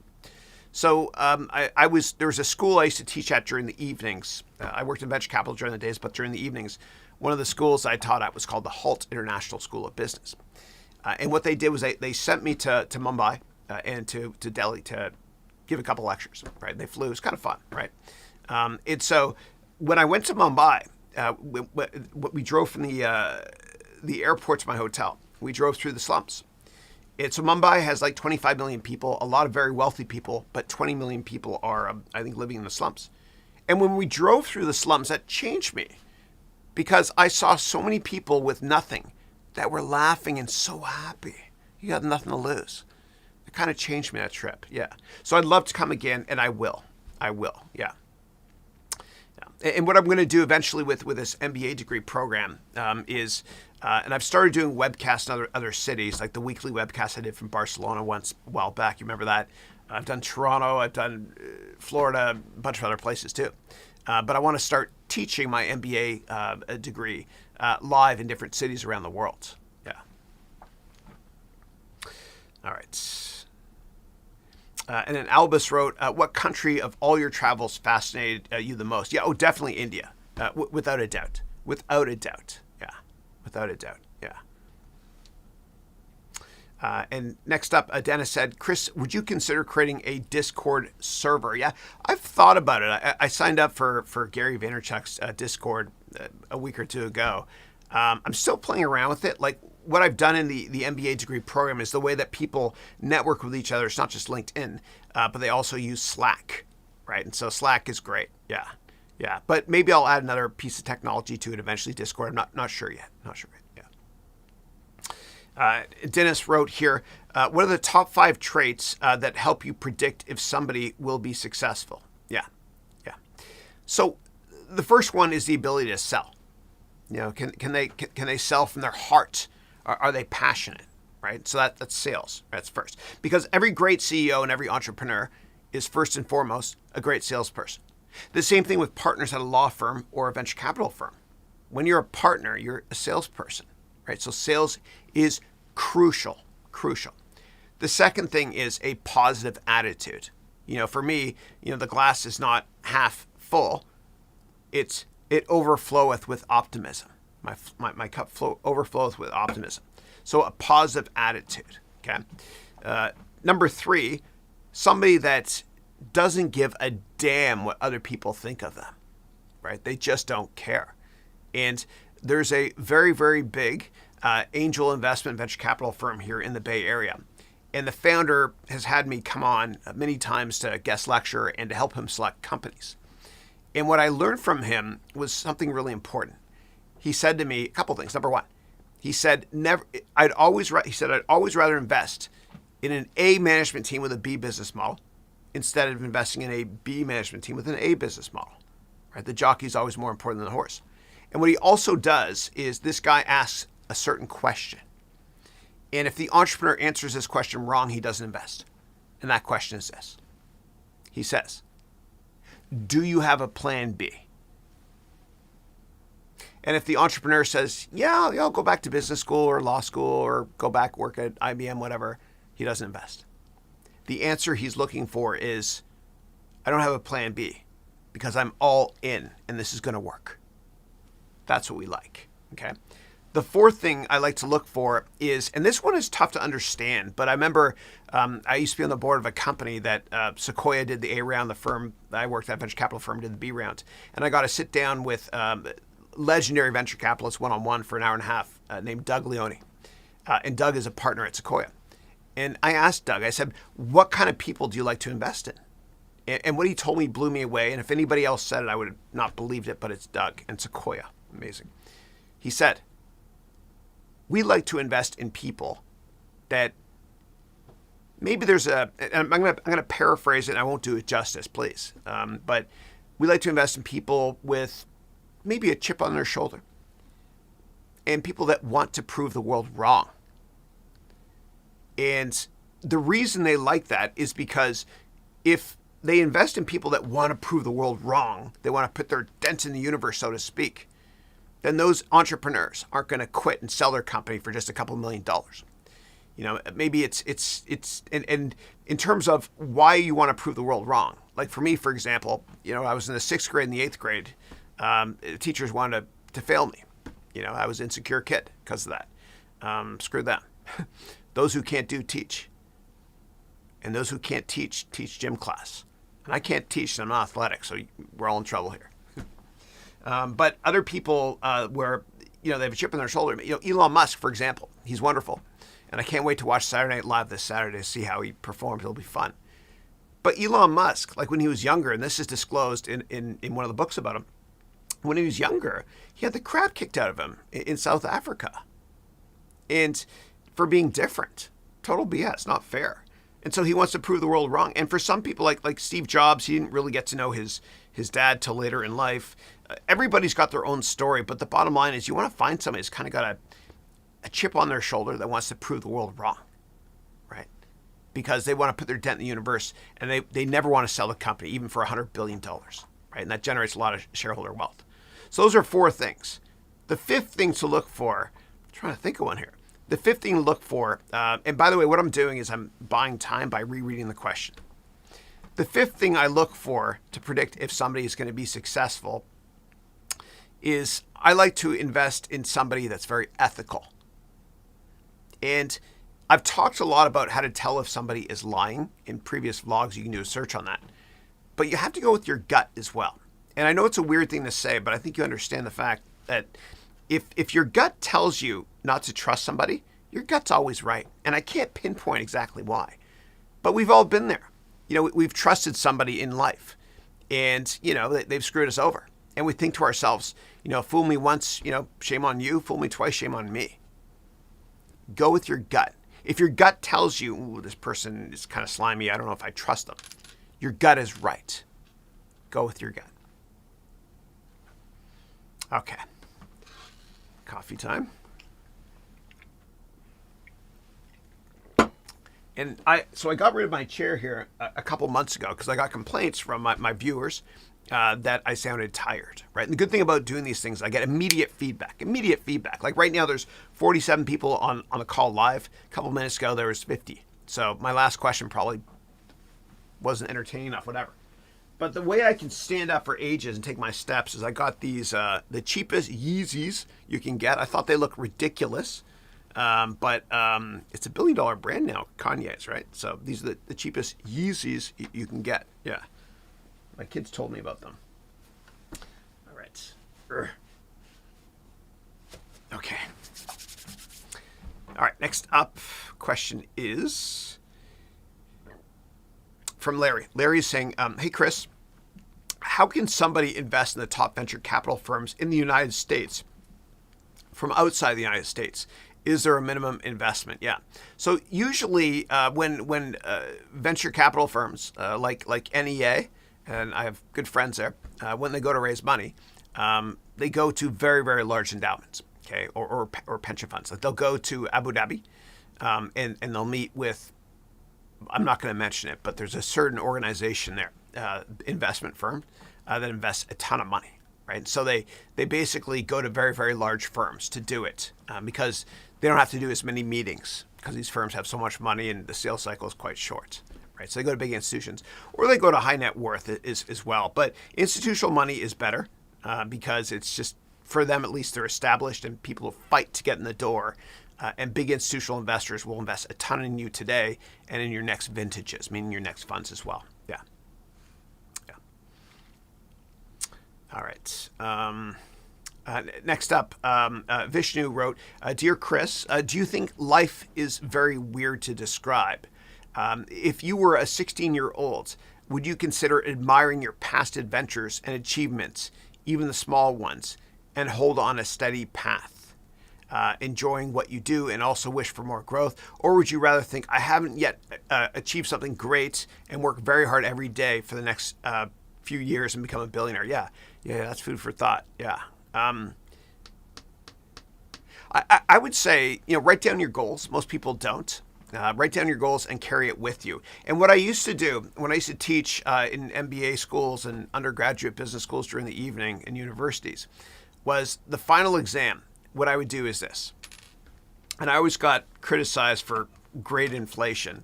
And I remember calling Tom Thomas, who was the dean at San Francisco State, one of the schools I taught at. After every semester, he'd say, Chris, there's serious grade inflation going here. Good guy. And I would always say, yeah, but this was the best class I ever had. But what I would always do for my final exam is all the students would sit down. And I would say, okay. And the exams are face down. I would then tell them to open up the last page of the exam. And the last page of the exam basically said, what is your perfect life? Write down your goals now and when you're accomplished them by. And I said, you have 10 minutes to do it, go. And once they were done that, what I did was I said, okay, everybody stand up now. And everybody take off the last page of the exam, and you all get 10 out of 10 on that section. Fold it up and put it in your pocket and carry that piece of paper with you forever. And so the bottom line message is you have to write down your goals. Just write down your goals. And don't tell yourself, I'm not going to be happy until I achieve my goals.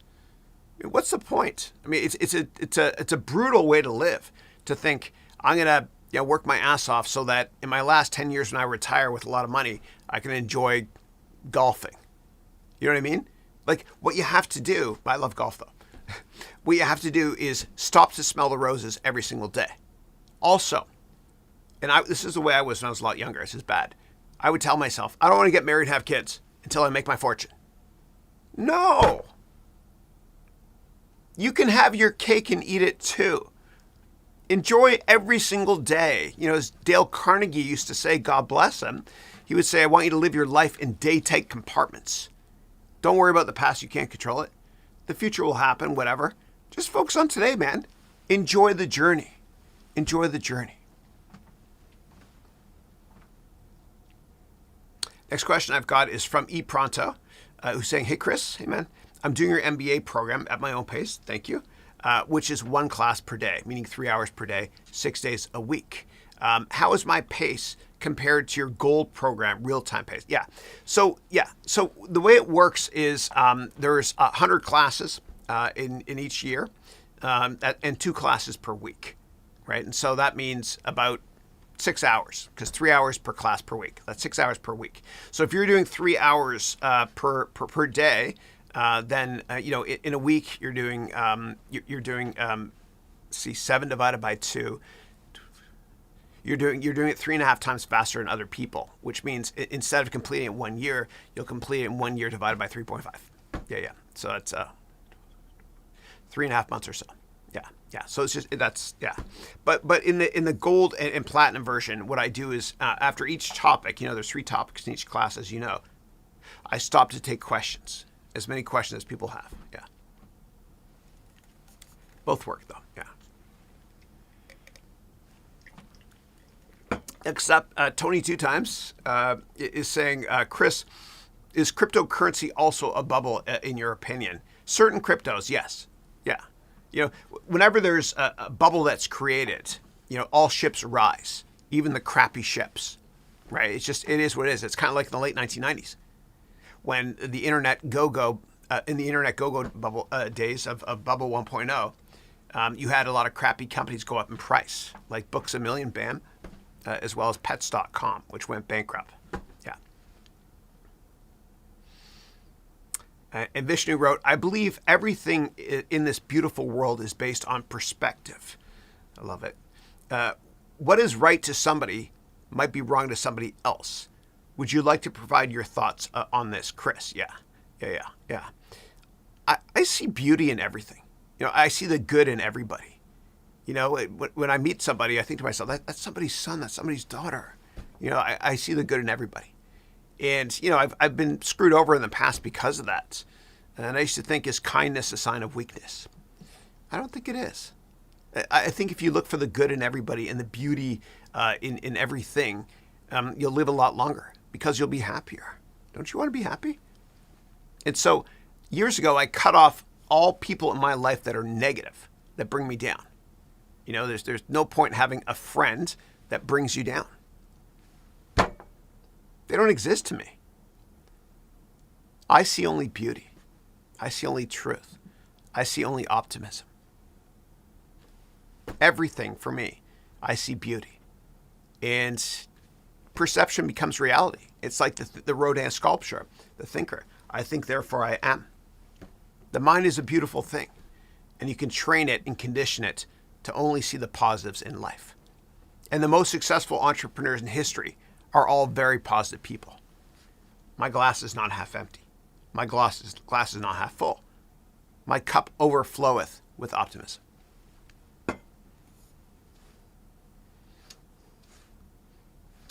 But I loved how you started that, dude. You wrote, I believe everything in this beautiful world is based on perspective. Love that. Thank you. Next up, we got Ashira, who wrote, hey, Chris, hey. When you're making a switch from your company to another one, it's mostly because of a higher package, compensation, yeah. So during the interview for your new company, the interview will ask you the reason behind making the switch. And then you wrote in brackets, he knows that you're switching because of a higher package, but he wants a smarter answer. What do you say? Thanks. Yeah. Yeah. So you should immediately say, because I want your job, because I'm your future boss. No, sorry. I've gone a long time without dad humor today. You got to give me a hall pass for that one. No. So you never ask about compensation ever in an interview until you've gotten the job, right? Then you can talk about it. And don't leave your current job unless you're making 50% more. Okay, meaning, and the way to articulate that is you take the dollar amount or currency amount of your base salary, and then you also include benefits, right? Healthcare benefits, dental, whatever it is. That's your package you're making now, right? And you want 50% more of that. But what they want to hear in terms of why you're making the switch, I would always articulate the fact that whatever role you're interviewing for, if true, is your passion, and you're more passionate about it. And you can be much more productive as a member of a team doing something you're incredibly passionate about. I would talk about passion. You know, when I interview people, if it feels like they're interviewing for a job, I don't want to hire them because they're not going to be productive. And in Silicon Valley, the difference between an average engineer and a superb engineer is 10x in performance. Because great engineers love doing what they're doing. They love it. So I would talk about passion. You can also talk about the corporate culture of that company as well. You know, is it a very giving corporate culture? You know, like Salesforce is, where they give 1% of their products, 1% of their profits, and 1% of their employees' time to charity every year. You can talk about that.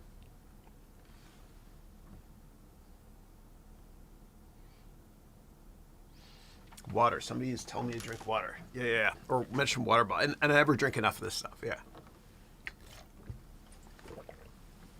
All right.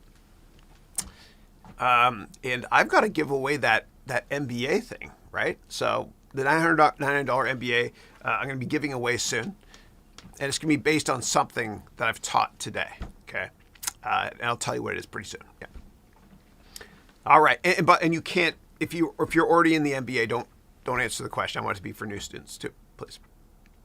All right, next up, Dennis said, what is your purpose? Yeah. So my purpose, humbly, is to leave this world making my mark and making it in better condition than when I entered it. And for me, my purpose, my passion, my raison d'être, is I want to teach. And when one teaches, two learn. I want to help. I want to give back. You know, I see brilliance in every student. You know, my favorite students are the ones that are poor, smart, and hungry. I want to help. Because when you win, I feel a huge amount of joy. I want to help. And I believe that every problem in the world can be solved by technology, education, and acceptance. TEAT, which was the crux and subject of my TEDx talk. And so I want to help make a difference. I want to help inspire people and, you know, help them live their lives in their own terms. Again, I look for the person that's poor, smart, and hungry. I love that. I also love helping people that are very frustrated and work in companies where there's corporate bullying going on. You know, that drives me to help them improve their lives and to join another company where they're happy, or to start their own company where they're happy.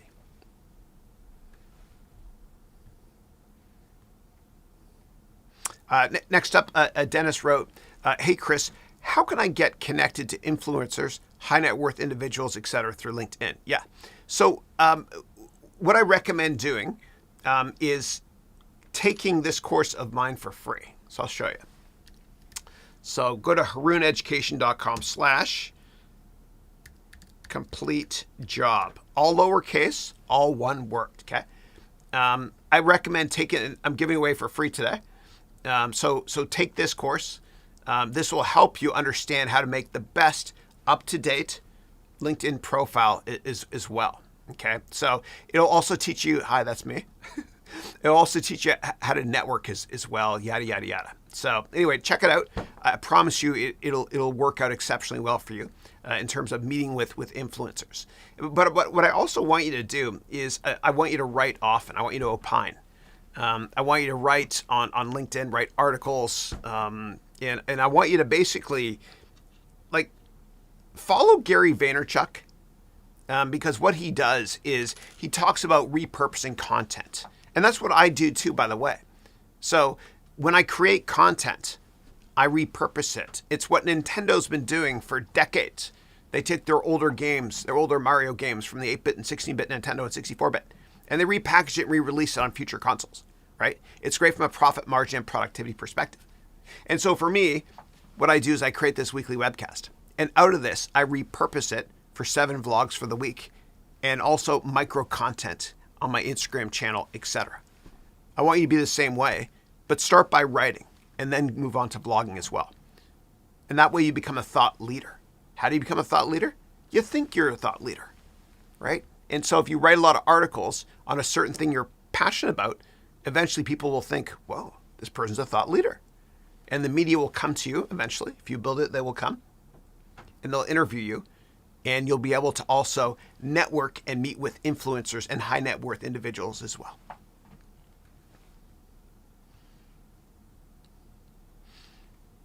All right. CB is saying, hey, Chris, good morning. Good morning to you too. Do you have a book on negotiations and pitching? Yeah, not on negotiations, but when it comes to pitching, I have a course that will help you to raise money. It was actually one of my first courses. I don't think it's that great, but it's kind of like if you look at the Beatles, so the Beatles' first albums were in mono, and there really wasn't that much depth to it. And then later on, they wrote, Abbey Road, Sgt. Pepper's, and it was much more sophisticated. And so, and I'll never put myself in the same camp as them, but my earlier stuff wasn't that great, to be honest. But you can check out my a course called How to Raise Money from a Successful Venture Capitalist or something on Udemy. Or what you can do is take my MBA degree program where I talk a lot about, how to raise money and create pitches for your, in the venture capital bootcamp part, how to create pitches to be able to raise money. Yeah.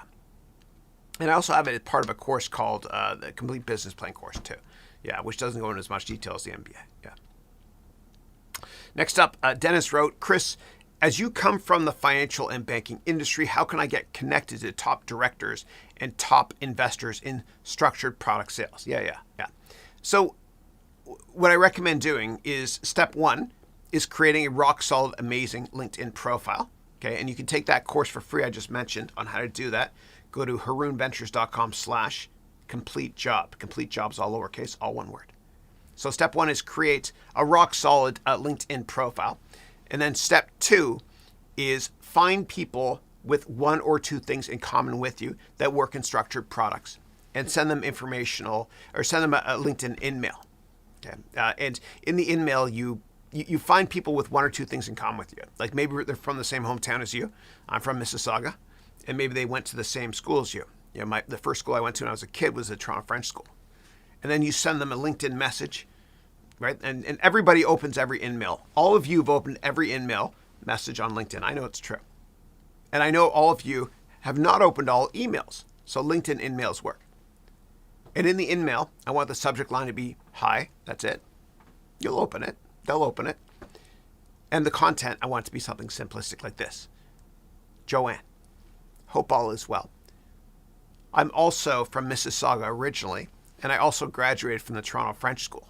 I live here in the Bay Area as well, or I'm visiting the Bay Area, whatever. Please let me know if you have time for a coffee or a Zoom call in the next few weeks. Thanks, your future boss. Thanks, Chris. And you leave an element of mystery.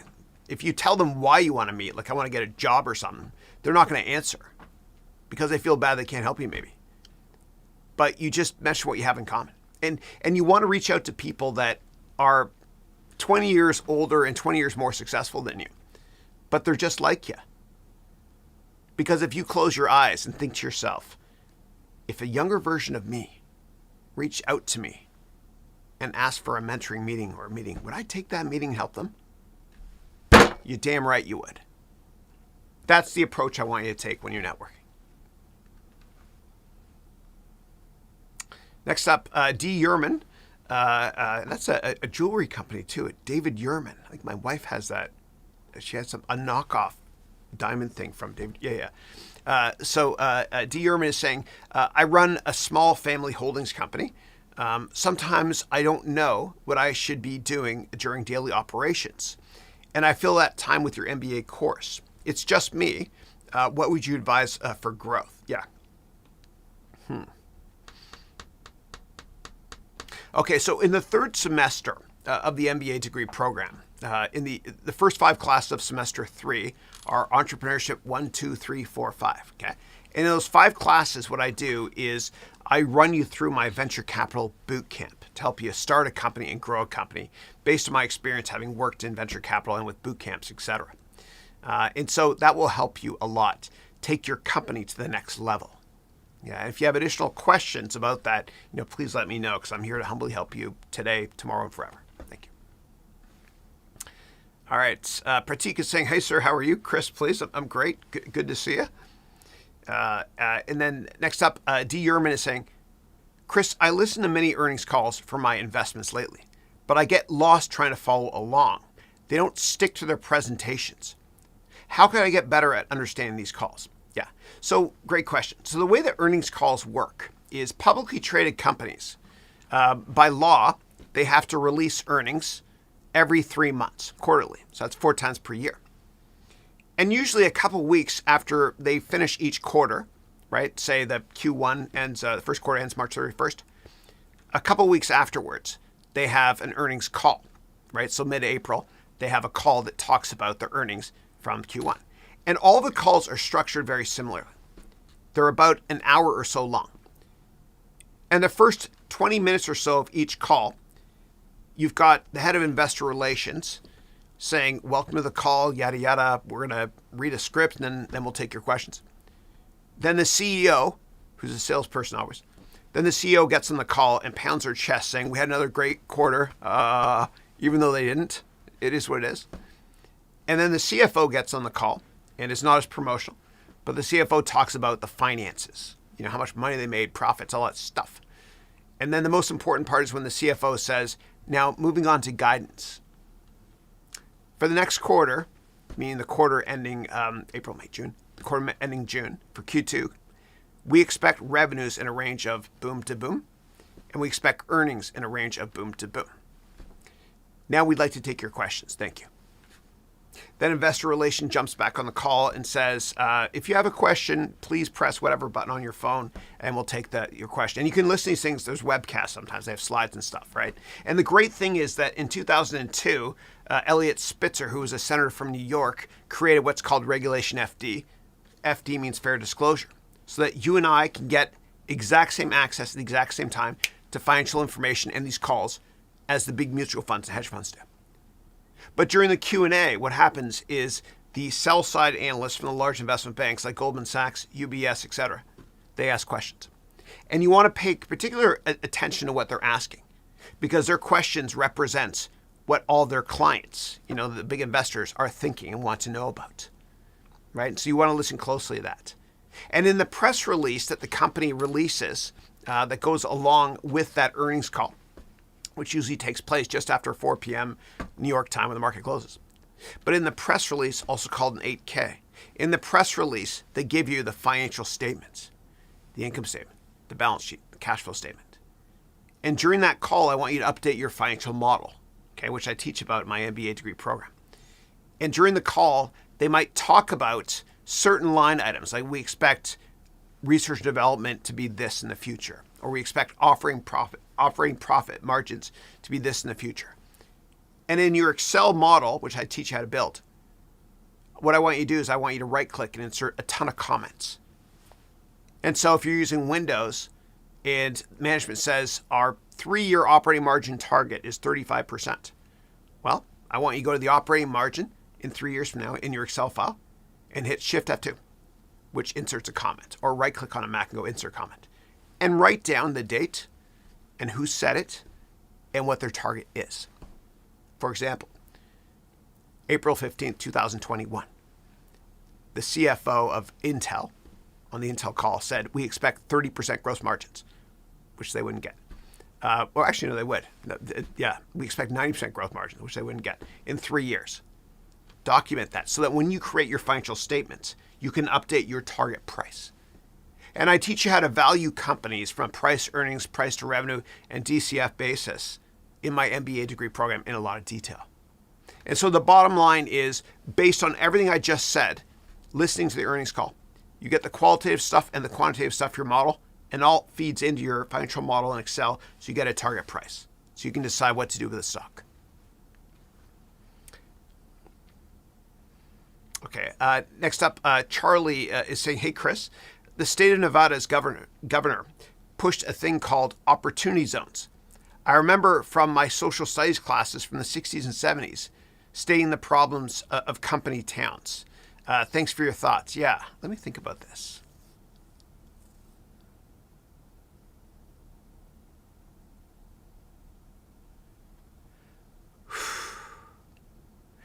I mean, I think the best way for governments to get better economic activity or business formations in a certain area is to offer a lot of tax breaks. And so, for example, when I worked in venture capital, my office was in San Francisco on Market Street at 6th and Market in the Tenderloin district, in the Waldorf Theater, actually. And it was interesting. One of the reasons we located there is because there was no payroll taxes. And there was no payroll taxes there at the time because the Warfield Theater, sorry. There was no payroll taxes there at the time because the Tenderloin was a very dilapidated, rundown area. And so you need government incentive for people to locate there. And Nevada is such a wonderful state because taxes are much lower there than California. And that's why I have a lot of friends that live in Lake Tahoe, a 4-hour drive from here on the Nevada side. That's one of the reasons why Tahoe is relevant and very popular in Nevada, especially, not just the California side, because taxes are lower. So I'm all in favor of governments, cutting taxes. I believe in very little government, by the way. I'm a libertarian, although I do vote Republican or Democrat, depending on the candidate. But I actually see few problems in that area. The only problem I see, Charlie, when it comes to company towns, is if one company is so dominant, it causes them all to become bankrupt. And I'll give you an example. So Walmart, ticker WMT. Walmart's, what they did was they would set up stores in the middle of 3 or 4 small towns. And at first everybody was excited, yay, Walmart's coming. And what would happen is Walmart's prices were so low with their EDLP strategy, everyday low prices. Their prices were so low that, of course, everybody from those 3 or 4 towns would shop at Walmart. And what would eventually happen is people that own small businesses in these 3 or 4 towns, they couldn't compete. And so they'd have to declare bankruptcy and leave the city, or leave the small town. And so a decade or so later, what would happen is Walmart ended up bankrupting 4 towns. And there was 4 ghost towns. No one lived there. And then Walmart would leave and go somewhere else. Rinse, lather, repeat. Right? So that's what I would say would be one of the problems with too much of a business focus in getting companies to locate there. You got to think long-term, not just short-term. You got to be long-term focused, because in the short run, hey, it's great. Everyone's buying stuff for cheaper. But in the long run, everyone's bankrupt. Yeah. So I would look at the long-term implications as well and build a financial model based on that in terms of tax revenue for the small town. Yeah. All right. Next up, Roberto wrote, hey, Chris, any chance that your MBA program may become accredited in the future? No, I don't believe in accreditation, right? Like the problem with MBA schools or universities in general is they teach us garbage. Like a lot of stuff you can't use in the real world. Like when you graduate from MBA school, ask any of your friends that graduated from MBA school, so do you know how to start a company now? They'll say no. So did they teach you how to sell? They'll say no. Did they teach you how to present? No. They teach you how to interview? No. They don't teach you the most important things in business. I know, I've lived it. I have friends that have gone to the top business schools. I went to a top business school as well. They don't teach you the most relevant things. They don't teach you how to manage your own money. They teach you how to manage other people's money. So I don't want any government body telling me what I can and cannot teach. because they're part of the problem. They're part of the problem, not part of the solution. And I think that in my lifetime, there's going to be only 50 universities that survive. People are going to think to themselves, I'm not going to go to university and spend $100,000 for an education, and basically come out maybe not being able to find a job. But if I'm going to go to university, I'll go to a top school. And so I think only 50 universities will exist in our lifetime. And at first, these universities will, think there's no issue, and they'll dip into their endowment at first, and then they'll run out, deplete their endowments completely, and then they'll basically call all of their rich alumni asking for a Hail Mary or second breath of water deep down in the ocean, and they'll save it maybe, but probably not in the long run. It's just not sustainable. It's not sustainable. Yeah. And also, I don't want to raise the prices on it a lot too. Now, I could do it. I could easily accredit it, but I'd be hurting you, the student. Yeah. All right. Next up, Ashira wrote, hi again. Hey. In one of your webcasts, you said, don't work so much that you burn yourself out. Take breaks. You had a lot of burnouts when you began your journey to success. And then you wrote, but if you hadn't worked that hard and suffered occasional burnouts, how do you think it would have turned out for you? Would you be more successful or less? Thanks. I'd be more successful and more happy, because quite often what we do is we focus on how to get that next job. But we never take the time to sit back and view the forest from the trees and ask ourselves, why do we want that job? Why do we want it? So if you take a step back one day a week and take a day off, you can see the forest from the trees and be like kind of a mini McKinsey from a consulting strategic perspective and strategize your life. It's true.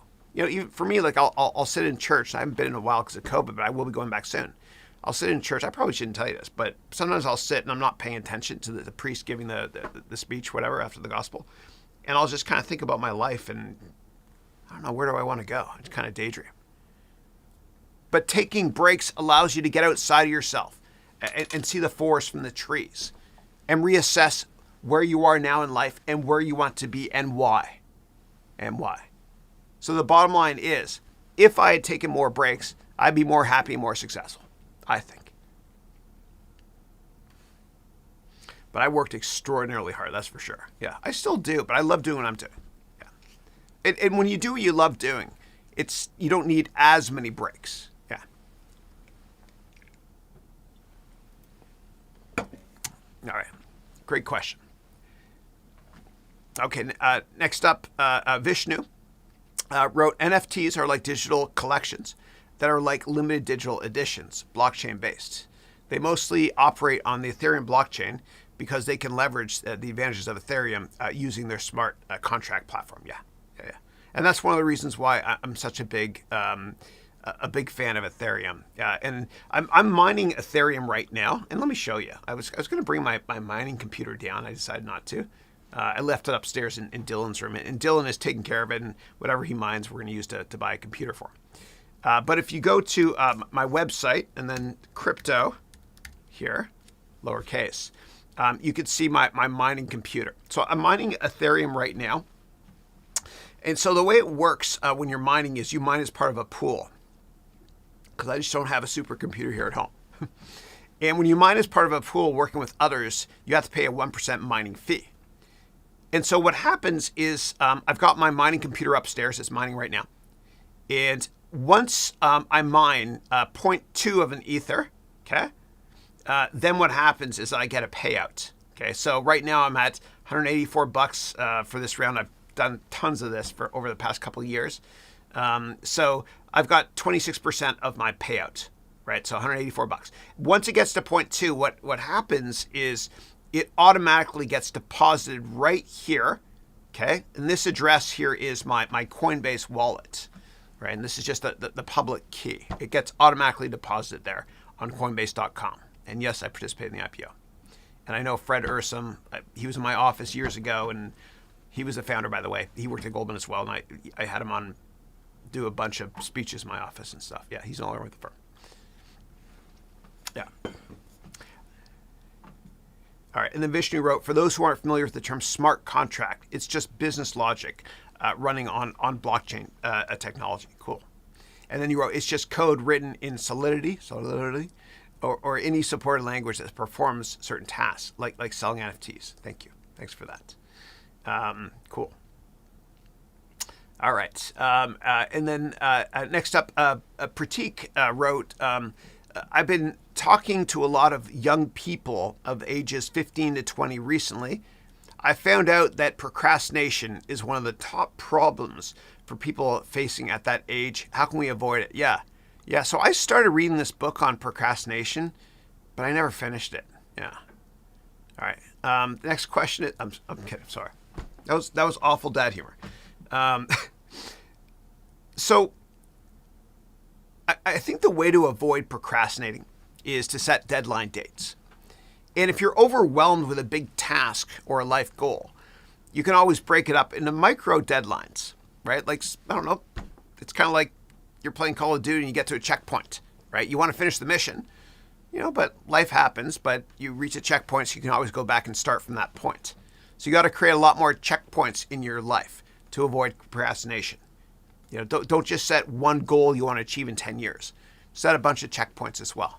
And that will help you avoid procrastinating. And one thing I'll also say is that when you're doing something in life, if it doesn't feel like joy, like you're not enjoying doing it, and you're procrastinating a lot, subconsciously your brain is telling you, I say it with love in my heart, your brain is telling you that this is not what you were meant to do in life. You're not passionate about it. And so procrastination might just be a subconscious,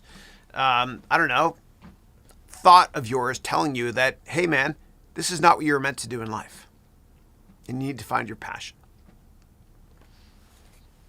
All right. And Vishnu wrote, I think we can overcome procrastination, but it's just that overcoming the procrastination mindset is quite difficult. But if we're determined enough, we might be able to overcome it. Yeah. And I think determination comes from thinking with your heart first and this second, right? And when you think with your heart first, if you're doing your passion about, this follows. Free your mind and the rest will follow. Was that that was a song? Destiny's Child? I think? I don't know. Yeah. All right. Next up, Ashira wrote, hi again. Hey. What would you suggest to people who are not from a top-tier university or college where placements are poor? Suppose the person wasn't so bright but had big ambitions. How can they get jobs at big companies? Thanks. Yeah. I always rather invest in people and hire people with average intelligence and they work very, very hard instead of investing in people with a high IQ, but there's entitlement or they don't work as hard, right? Hard work overcomes everything. And intelligence is just perception. I think, therefore I am, like the Rodin sculpture. No one is smarter than you. And I end every single webcast of mine with that Steve Jobs video, which I licensed from the Silicon Valley Historical Association, about no one is smarter than you. Perception becomes reality always. Yeah. And there's nothing worse in business than hiring somebody that's entitled. Somebody that thinks they're too good for a task. They destroy the corporate culture and productivity, and nobody wants them around. And by the way, the reason that a lot of people get into these great universities, the dirty little secret, is because of legacies. Their parents went there, or their parents donate a lot of money. We've heard about college scandals recently at USC. It goes much deeper than that, man. Why is it that very, very rich people, their kids all go to great universities? Are their kids really smarter? No. Do some of them work hard and get in because they worked hard? Yeah, that's fair. Do a lot of them get in because their parents donated money or who their parents are? Yeah, that's not fair. I don't want to hire people like that. I don't want to hire entitled people. I want to hire people that are poor, smart, and hungry and can overcome any obstacle, no matter what. And so if you're poor, smart, and hungry and you didn't go to a great school, you can beat the pants off the competition. You can beat those Ivy League schmucks that are born with spoons in their mouth by networking aggressively. Work your ass off to get a lot of networking meetings, and eventually you'll make it, and you'll surpass others that were born with silver spoons in their mouths that went to great schools.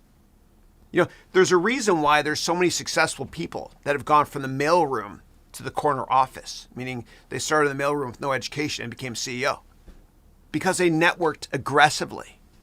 You know, the typical mail person who's awesome, who says, hey, did you see the game last night? You see that the Toronto Blue Jays beat the New York Yankees again like they always do? I'm a little bit biased. I'm Canadian, represent. That sort of thing. And I'll give you examples. So Barry Diller, who started this interactive company, which owns a lot of media assets, Expedia, et cetera, he started in the mailroom. Simon Cowell from American Idol, he started in the mailroom.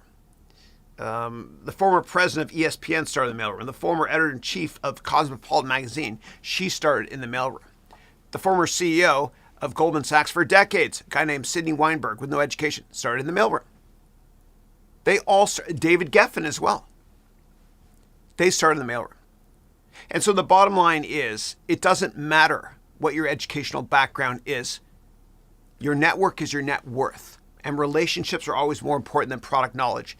And relentless networking can overcome any barrier or hurdle that you have in your life. All right, I'm going to get some breakfast here.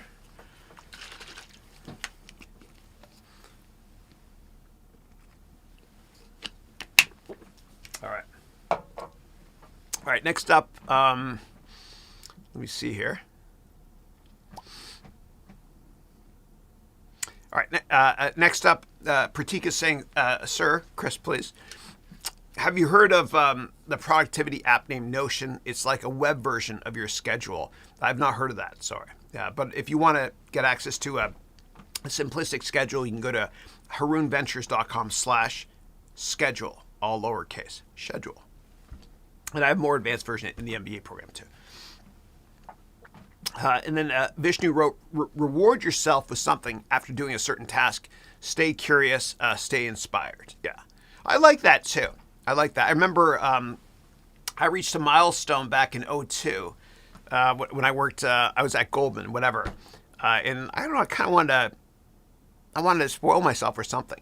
So I went out and I bought a PlayStation 2 and Grand Theft Auto Vice City, which is awesome. Yeah. But for me, whenever I reach a milestone, like when my book was published was written about in Forbes magazine, one of my books. What I did, this is the fall of 2015. I went out and I bought toys for my kids, right? Because I believe that when you give away something to somebody else and brings them joy, the joy is much, much bigger in yourself. Like for me, I'd rather give $1 away than buy an app, because it would make me feel better than the small retail therapy, which doesn't work, satisfaction of buying an app. Yeah. Yeah. All right. Next up, Persona Non Grata wrote, hello again, Chris. Hey. In the cryptocurrency course, you explain warm and cold wallets. Are there also wallets for stocks? I never bought stocks or ETFs, and I'd like to know how to store a stock portfolio. Wow, what a great question. It's interesting. Yeah. Yeah. And for those of you not familiar with warm and cold wallets, what it means is this. So with cryptocurrencies, you can store your cryptocurrencies in a wallet on the internet, right? And in order for that internet wallet to work, it needs power. Like to have your computer on, it needs power. So it's a hot or warm wallet. What you can also do is you can store cryptocurrencies on a USB wallet. Okay. And that you could unplug it when you're done with it, so it doesn't need power to store it. That's called a cold wallet, because it doesn't need something hot to be connected to. And so for me, my cold wallets, the one I use a Trezor, which is Bulgarian for vault, I think, a Trezor. I also use a Ledger Nano S and a couple others. That's my cold wallet. That's like my savings account. My hot wallet, which is like my checkings account, is Coinbase. And I always have a lot less money in my hot wallet, Coinbase, I mean my checking account, because I don't know, it can be hacked maybe, I don't know. So anyway, that's how I think about it. In terms of the stock portfolio, in the old days, you used to have cold wallets only for stocks, because you get a big certificate saying this is one share of whatever. Okay, and now custodial services like Mellon, what they do, and State Street Global Advisors, SSGI, they do all that electronically. So it's kind of like a hot wallet now. And for you, your stocks will be stored. You have the electronic digital rights to them. per the NASDAQ, NYSE, and the settlement clearinghouses. And then whatever brokerage firm you use, like Fidelity or your bank, they would store it there. Yeah. So that's the best way to think about it.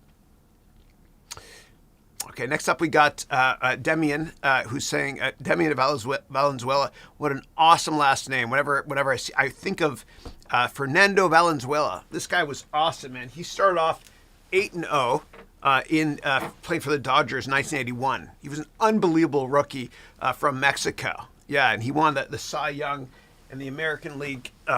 He won the Cy Young and Rookie of the Year in the National League. Yeah. He was amazing. Somebody's making a movie about him. He was great. Demian Valenzuela wrote, "Hello again, Chris. Thanks. It's nice to hear love for Barcelona. Mi casa, tu casa? Yeah. My house is your house. Yeah, thank you. Yeah. May you have an Excel sheet solution for time management and setting goals. Many thanks. Yeah. Thanks for that. So I don't have it for that, but I do have in my MBA degree program many goal setting workshop documents in 3 file formats: Word, PDF, and Google Docs. Yeah. Okay. Next up, Joe is saying, Chris, thank you. Do cryptos follow the same pattern as stocks? In other words, do fundamental and technical analysis still apply? Then you wrote, God bless. Thank you. God bless you way more. Yes.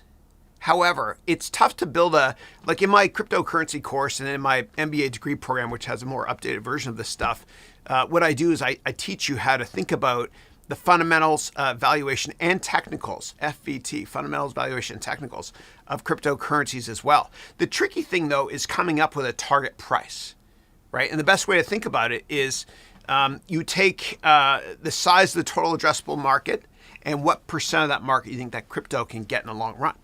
So, for example, this is dated, but the size of the total currency market, meaning all paper-based currency, is this, and the size of the cryptocurrency market is a couple 1 or 2%. It's tiny, whatever. So you got to think to yourself, in the long run, will cryptocurrencies be worth a lot more relative to fiat or paper-based currencies or not? If so, what size are you picking? And of that size of that total market for cryptos, what percent will be dominated by Bitcoin or whatever crypto it is you're looking at?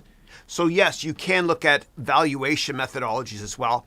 It's a little bit trickier to do so, but you can, yeah. And you can also look at fundamentals, which I teach in my crypto course, my MBA degree program, and technical analysis. Technical analysis is all the same. It's always the same. It's just the way it works with stocks or cryptos is people look at, the relative strength index. If it's oversold, you got an RSI of 20 or so, it's a buy. I look at technicals last, but I look at them a bit. If it's overbought, meaning it's going to pull back, the RSI is 80. And there's moving averages, the 50, 200-day moving average. And there's also channels and ascending and descending triangles and all that stuff, yeah. And I'm working on something now about teaching statistics for options. I have a course coming out, the complete options course, and the complete real estate course later this year. When it comes to options, it's so complicated, man. Like, we all learned about probability and statistics growing up in school and normal distributions and logarithmic, and it's taught in a boring way. And so I've got an insanely high number of props to teach it in a fun way as well. And I've also got, I'm teaching about futures and options using a farmer as well. A farmer who sells wheat. So maybe I'll smile. This will be my picture for the week. No. Here's what I'll do. And I gotta get my Wheaties here, man. This will be the picture of this week. And so what YouTubers do is they freeze frame for a second, and this is the picture of the week for their thumbnail. And the reason I have this is because I teach about futures, meaning wheat farmers. And then I teach about how companies like GIS, General Mills, ticker GIS, they buy wheat as well. And this here actually is one of my props. And I try to teach it in a fun way. This is one of my props from Michael Phelps, who was on the cover of Wheaties. So he won a lot of gold medals. But in 2012, he got caught doing drugs, right, doing weed.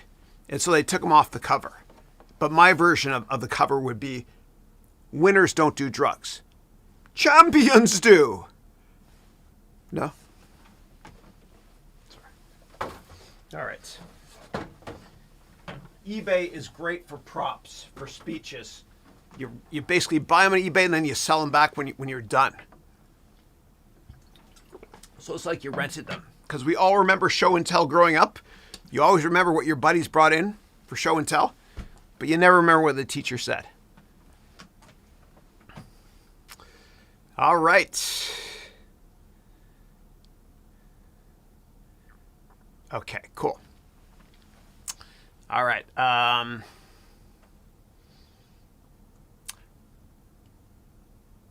right. Next up, Joe is saying, Chris, thanks. Actually, I just read that one. Sorry. That was called a senior moment. Give me a second here. Here we go. Dennis is next up. He's saying, Chris, I'm your student on Udemy. How can I reach a one-on-one conversation about investment ideas? Yeah, the best way to ask me is right here on this weekly call, or you could, if you sign up for my Platinum MBA, there's one-on-ones as well. Yeah, but just ask me here. I'm accessible. And then Demi is saying, by the way, it's my first time here, Chris, and I'll be following forever. Thank you, Demian. Fernando Valens, dude, you definitely know about this guy, eh? Fernando Valenzuela. This guy was awesome, man. He was incredible. Like the entire baseball world was blown away by this guy. So here's what you got to do, man. You got to buy yourself a Dodgers jersey, right? This is the Los Angeles Dodgers. They call it the Dodgers because it used to be in Brooklyn Dodgers, and people used to go to games, and the kids would run to try to dodge the trolleys, right? So they call the Dodgers. But you get a shirt that has number 34 here. This guy was awesome. Oh, Vin Scully as well. Yeah. So anyway, check that out. I love baseball, man. Yeah. All right. Thank you. All right. Next up, Mike is saying, in your cryptocurrency course, you mentioned that the Chinese government is creating their own cryptocurrency. Do you see other governments like the United States doing the same? And how will this affect privacy? Yeah. So I'm worried about what the Chinese government is doing now with cryptocurrencies. I believe in capitalism. I'm a firm believer in democracy, and I'm also a firm believer in privacy. And you know what Beijing, the government, is doing, makes me worried. They're creating their own crypto that they can track everything, right? So the government knows everything about you. I don't want that. And apparently in China, the government has like an insanely high number of cameras already that can recognize, using facial recognition, hundreds of millions of people living in China. That's not cool. And so, you know, the government clearly feels threatened by cryptocurrencies. You know, if people start to buy cryptos in China and not use the renminbi, which is their currency, then the government can't create bonds to help the economy grow or fund expansion. And so they're trying to get in front of it by controlling distribution through creating their own crypto. That scares me. In terms of the United States, it's a capitalist system. So if there's eventual demand for currency, for US dollar that has a little bit more security, I think the government might kind of make their currency more secure. But the US government certainly won't track everybody with a crypto. You know, there's too many checks and balances in place in America. And there's a reason, like this here, what is this? It's $1. What year is it from? 1957. It looks the same. It looks the same because there's no competition for this thing, right? It looks the same. But, you know, the United States dollar has been a flight to quality for years. Look, I'm not saying rah, America. You know, it is what it is. You know, but maybe at some point, if the default currency or flight to quality currency, if it ever is not the US dollar, then maybe the government of the United States will look into some sort of embedding of more security or cryptocurrency enabling technology in this thing. Yeah, those are my humble thoughts. Yeah. Okay. All right. Next up, Akash wrote, and I went to school actually in Oakville. A guy named Akash Saxena So Akash wrote here, I like your course about the MBA on Udemy. Thank you. I appreciate that. Thanks. All right. And give me 1 second, do a quick little time check. All right. So we got about 20 minutes left. If I don't answer your questions, just copy them for next week. And I still have to talk about who is going to get the prize for the MBA thing. So let me think about this. Let me think. I'll ask a question right now. And it's always based on something I talked about earlier in the call. Okay. Give me 1 second.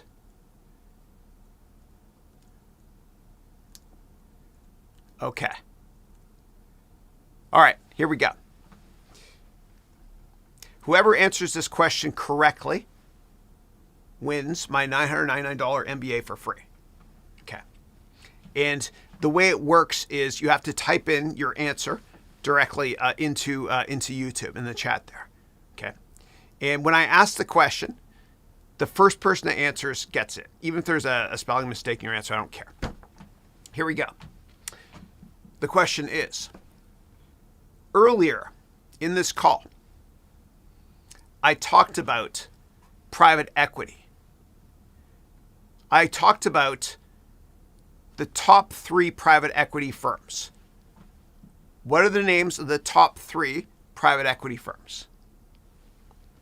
So whoever types that gets a $999 MBA for free.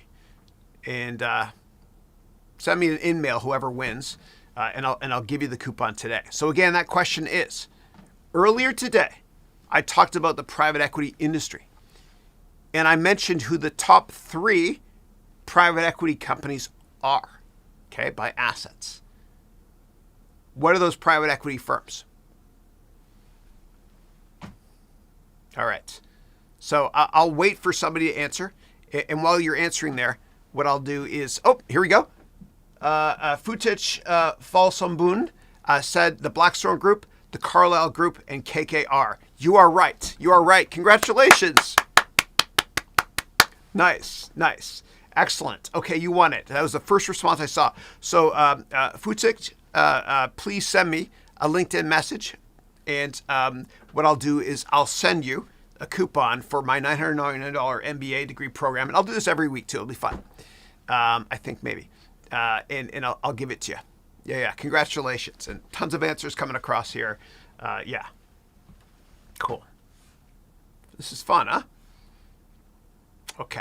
All right. Next question is from Charlie. Charlie wrote here, Mr. Musk and Mr. Bezos may have trouble with your viewpoint.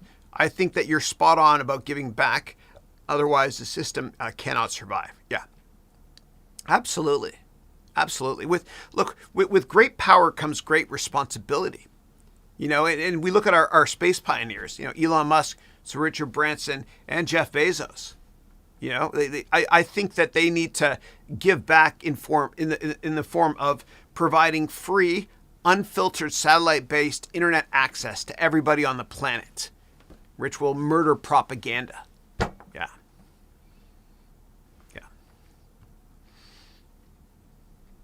And when I lived in Cuba, it was so interesting. I lived in Cuba in the early 90s. I went on exchange there. Americans weren't allowed to go to Cuba then. I was Canadian at the time. And so I went to the University of Havana, Faculty of Economics. I was on exchange there. And I'll never forget when I was there, I went out with a bunch of guys in my class, and we were hammered. Too much. It was fun. No regrets.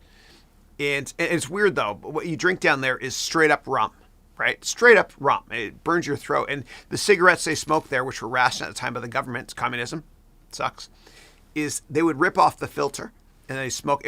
Brutal, yeah. But their cigars were awesome. Cohiba. Oh, they were amazing, yeah. But I remember I was hammered one night with my buddies there in the early 90s. And we walked by the Russian embassy. I'll never forget that. And it was kind of scary, outside Havana. And then what we did was we went to one of my buddies' houses, right? And they lived in this, we climbed up the fire escape. It was late at night. I was drunk. I probably shouldn't have used a fire escape when I was hammered. No regrets. And we went to a dilapidated apartment, a rundown apartment of one of the dudes in the class. And we went on the roof first. or no, we went to the apartment first. And on television, he turned it on. There was CNN. And I was like, dude, how does Castro let you get CNN? Wow, that's awesome. But how? Right? And they probably wouldn't open up if they weren't hammered. But they said, come with me and I'll show you. We went up to the roof of that building. And, one of the guys in my class pointed at a big white building. He said, do you know what that is? And I said, yeah, that's the International Hotel in Havana. He was like, yes. He said, what's on top of it? And I looked. And I was like, well, a satellite dish. And then he pointed down on his roof there.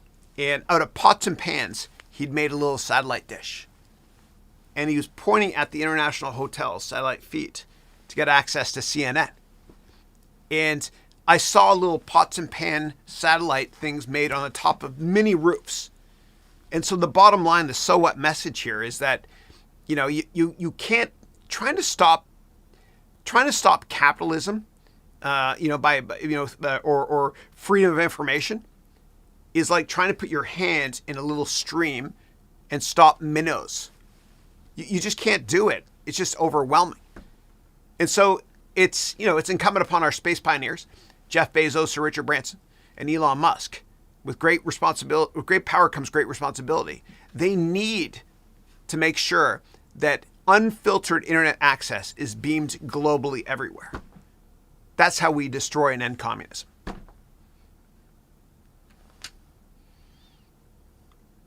And I won't get asked to guest lecture in China anytime soon. Yeah. And that was a critique of the Chinese government, communism. Yeah, not the Chinese people. All right. Let's see, what do you got next here? Arthur is saying, hey, Chris, I'm an 18-year-old American who grew up in Denmark. Cool.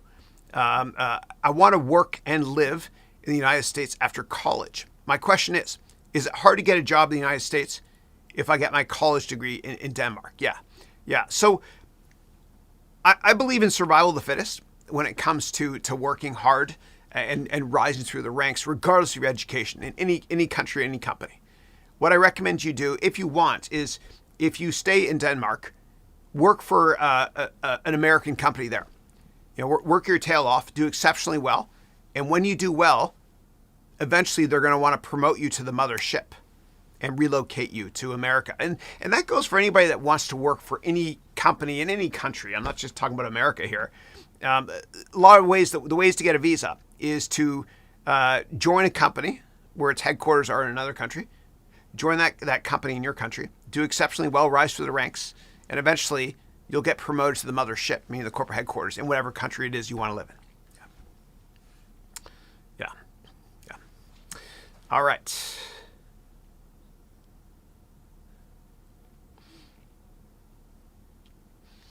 Okay. And then give me 1 second, guys, here.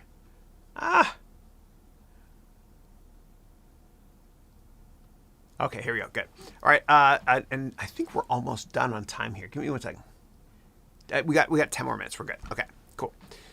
Okay, so next up, Abdur is saying, hi, Chris. Hey, is there specific resources like books or your course that explains in-depth hedge funds and their operations from basics? Yeah.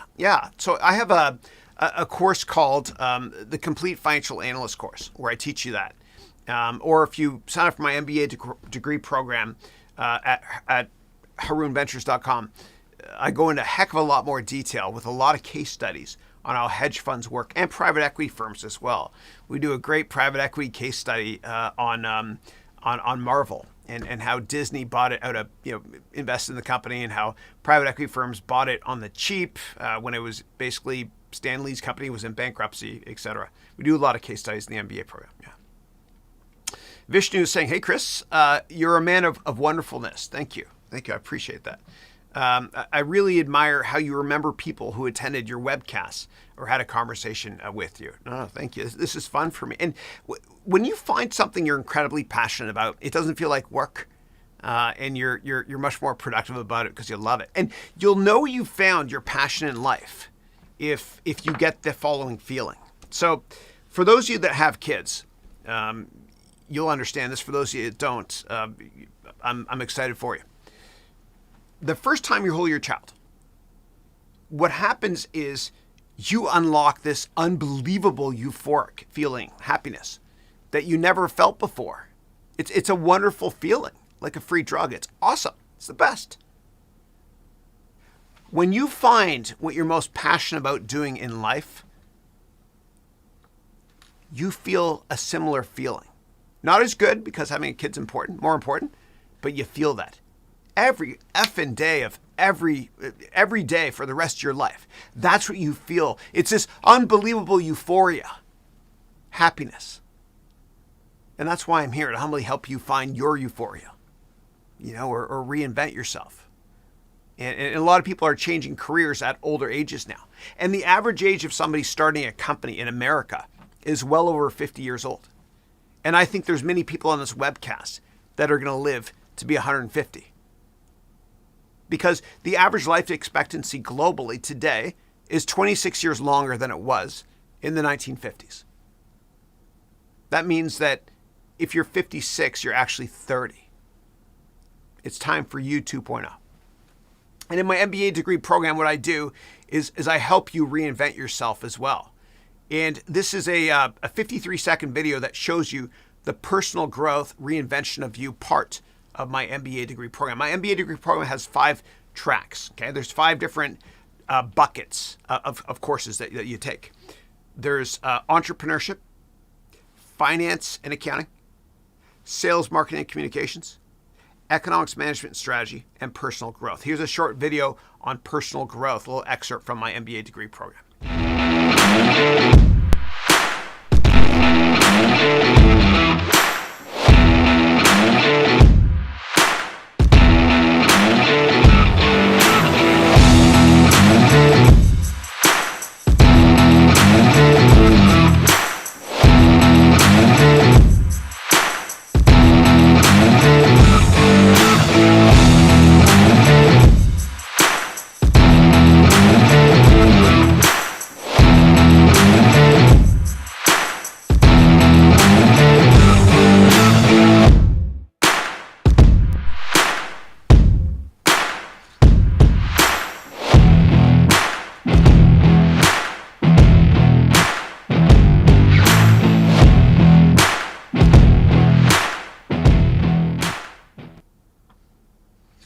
All right, a couple more questions here, and then we'll wrap up the call.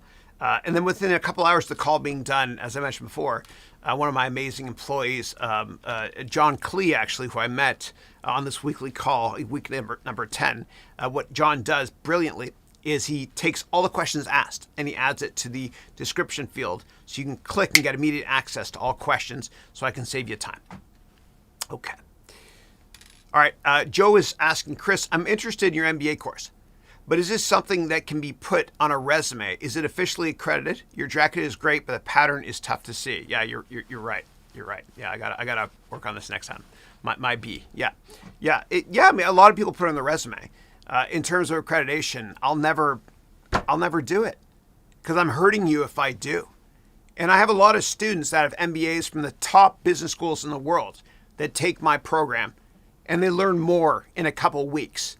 More stuff they can immediately add to enhance their careers than they did in their $100,000 MBA degree programs they spent money on. Yeah. So I'm always going to run it my way. There's never going to be sponsorships, never about money. I want to be all about you, the student. Always, always. And there's tremendous value. And if you're not happy, you get your money back. You can't say that about other business schools. In fact, the cost of my program is the cost for a couple hours of doing an MBA at a traditional school. Now, there's a 30-day 100% money back guarantee. And what that means is you can do the whole darn thing in 29 days and get your money back. Yeah. And Joe wrote, by the way, love your courses on YouTube. Videos, great info. Thank you. I appreciate that. Thank you. Thank you. And I got approached by Google's lawyers this week. So what happened was this, and I'm so transparent always. I want you to learn from my mistakes and everything. So I tried to trademark my course called the Complete YouTube Course. And what happens is when you trademark something, it goes into the public domain. Okay, so before it gets approved at USPTO.gov, that's US Patent and Trademark Office.gov, before it gets approved, and you can search my name there, you'll see it. Before any trademark gets approved by the government, it gets released to the public so everybody can see it for like 2 months. And if nobody objects within 2 months, then you're given that trademark and you own it. And so that's where we stand with that course, the Complete YouTube Course. I try to trademark it, and Google's intellectual property attorneys, rightly so, they approached me and my lawyer and said, we're cool with you having your course, Chris, that's fine, but you can't use YouTube in the title because we own that trademark, which is cool. And so as a result, that course still stands. The name is still going to be as is, which is fine. They're cool with it. But I can't trademark it because Google owns the rights to that. Yeah. And if you have more questions about intellectual property and trademarks, copyrights, etc., let me know, and I'll do a quick walkthrough and show you on copyright.gov as well as at uspto.gov. Yeah. All right. And Abdur wrote, dosa, my man. Yeah. Dude is the best damn food ever. The best food I've ever eaten in my life. You're going to laugh at me. Was at Punjabi Grill at the Delhi airport and the Mumbai airport. I know it's airport food, but they had a dosa. It's incredible. And for those people out there that have never tried dosa, next time you go to an Indian restaurant, ask for it off the menu, dosa. It is the best damn food you'll ever eat in your life. It's kind of like the first time you try Krispy Kreme donuts, hot out of the oven, freshly baked, but a billion times better. Dosa's where it's at. Dosa is dope. Vishnu is saying, thank you very much for your kind words on Indian cuisine and about the life of people in Indian slums. One should learn living a happy life from them, Mr. Chris. Thank you. Thank you. Madaf is saying, hello, sir. Hey, how are you? And then Larry wrote, how often do you travel now that you teach? Secondly, is there a reason why you chose to stay in America rather than Canada? Yeah. So I don't travel very much right now. My speaker fee is pretty high. A lot of people are like, "Oh, that's too expensive," whatever. Plus, I want to just stay here with my family. I want to be that dad that was there for them. I remember years ago, I was kind of confused in life in 2009, and I drove down the beautiful coast of California, and I walked through this nice town area called Monterey. And I found this old church, and I went. It's not a religious thing, but I just sat down to collect my thoughts. No one was there. And a priest came up to me, and he said, is everything all right, my son? And I said, you're not my dad. No. He said, is everything all right, my son? And I said, well, I just want to make sure that I make enough money to give my kids the best of everything. And he said to me, my son, I said, you're not my dad again. No, he said to me, 50 years from now, your kids are not going to remember how much money you had. They're going to remember, how good of a father were you, and were you there for them? And I don't want to be that dad where my kid looks up in the sky and sees an airplane and says, Daddy, Daddy. That's not me. I want to be there for my kids. And I remember once I missed Andrew Daddy Day at school. Andrew when he was in the second grade. And I missed it because I had a meeting that was important, I guess. And I don't remember what meeting that was.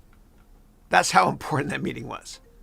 You can't get that time back. And by the time your child is 12 years old, you've already spent 90% of the time you'll ever spend with them. So make sure to put family first always. On that note, I've got to wrap up this call. It's 11 a.m. now.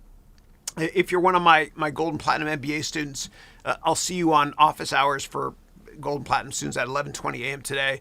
For those of you that subscribe to my vlog, you'll see me every day as my vlogs drop at 9 a.m. If you don't subscribe to my vlog, God bless you. Have a wonderful weekend. Stay safe, stay healthy, stay happy. Do what you can to help others get through this awful COVID crisis. Mentor other people as well, because when one teaches, two learn. God bless you all. I'll see you next Thursday and every single Thursday at 8 a.m. Pacific time. Thank you. And as always, I end with this video I licensed from the Silicon Valley Historical Association about Steve Jobs. Thank you. When you grow up, you tend to get told that the world is the way it is, and your life is just to live your life inside the world, try not to bash into the walls too much, try to have a nice family life, have fun, save a little money. But life, that's a very limited life. Life can be much broader once you discover one simple fact, and that is everything around you that you call life was made up by people that were no smarter than you. And you can change it. You can influence it. You can build your own things that other people can use. And the minute that you understand that you can poke life and actually something will, if you push in, something will pop out the other side, that you can change it, you can mold it, that's maybe the most important thing, is to shake off this erroneous notion that life is there and you're just going to live in it, versus embrace it, change it, improve it, make your mark upon it. I think that's very important. And however you learn that, once you learn it, you'll want to change life and make it better, because it's kind of messed up in a lot of ways. Once you learn that, you'll never be the same again.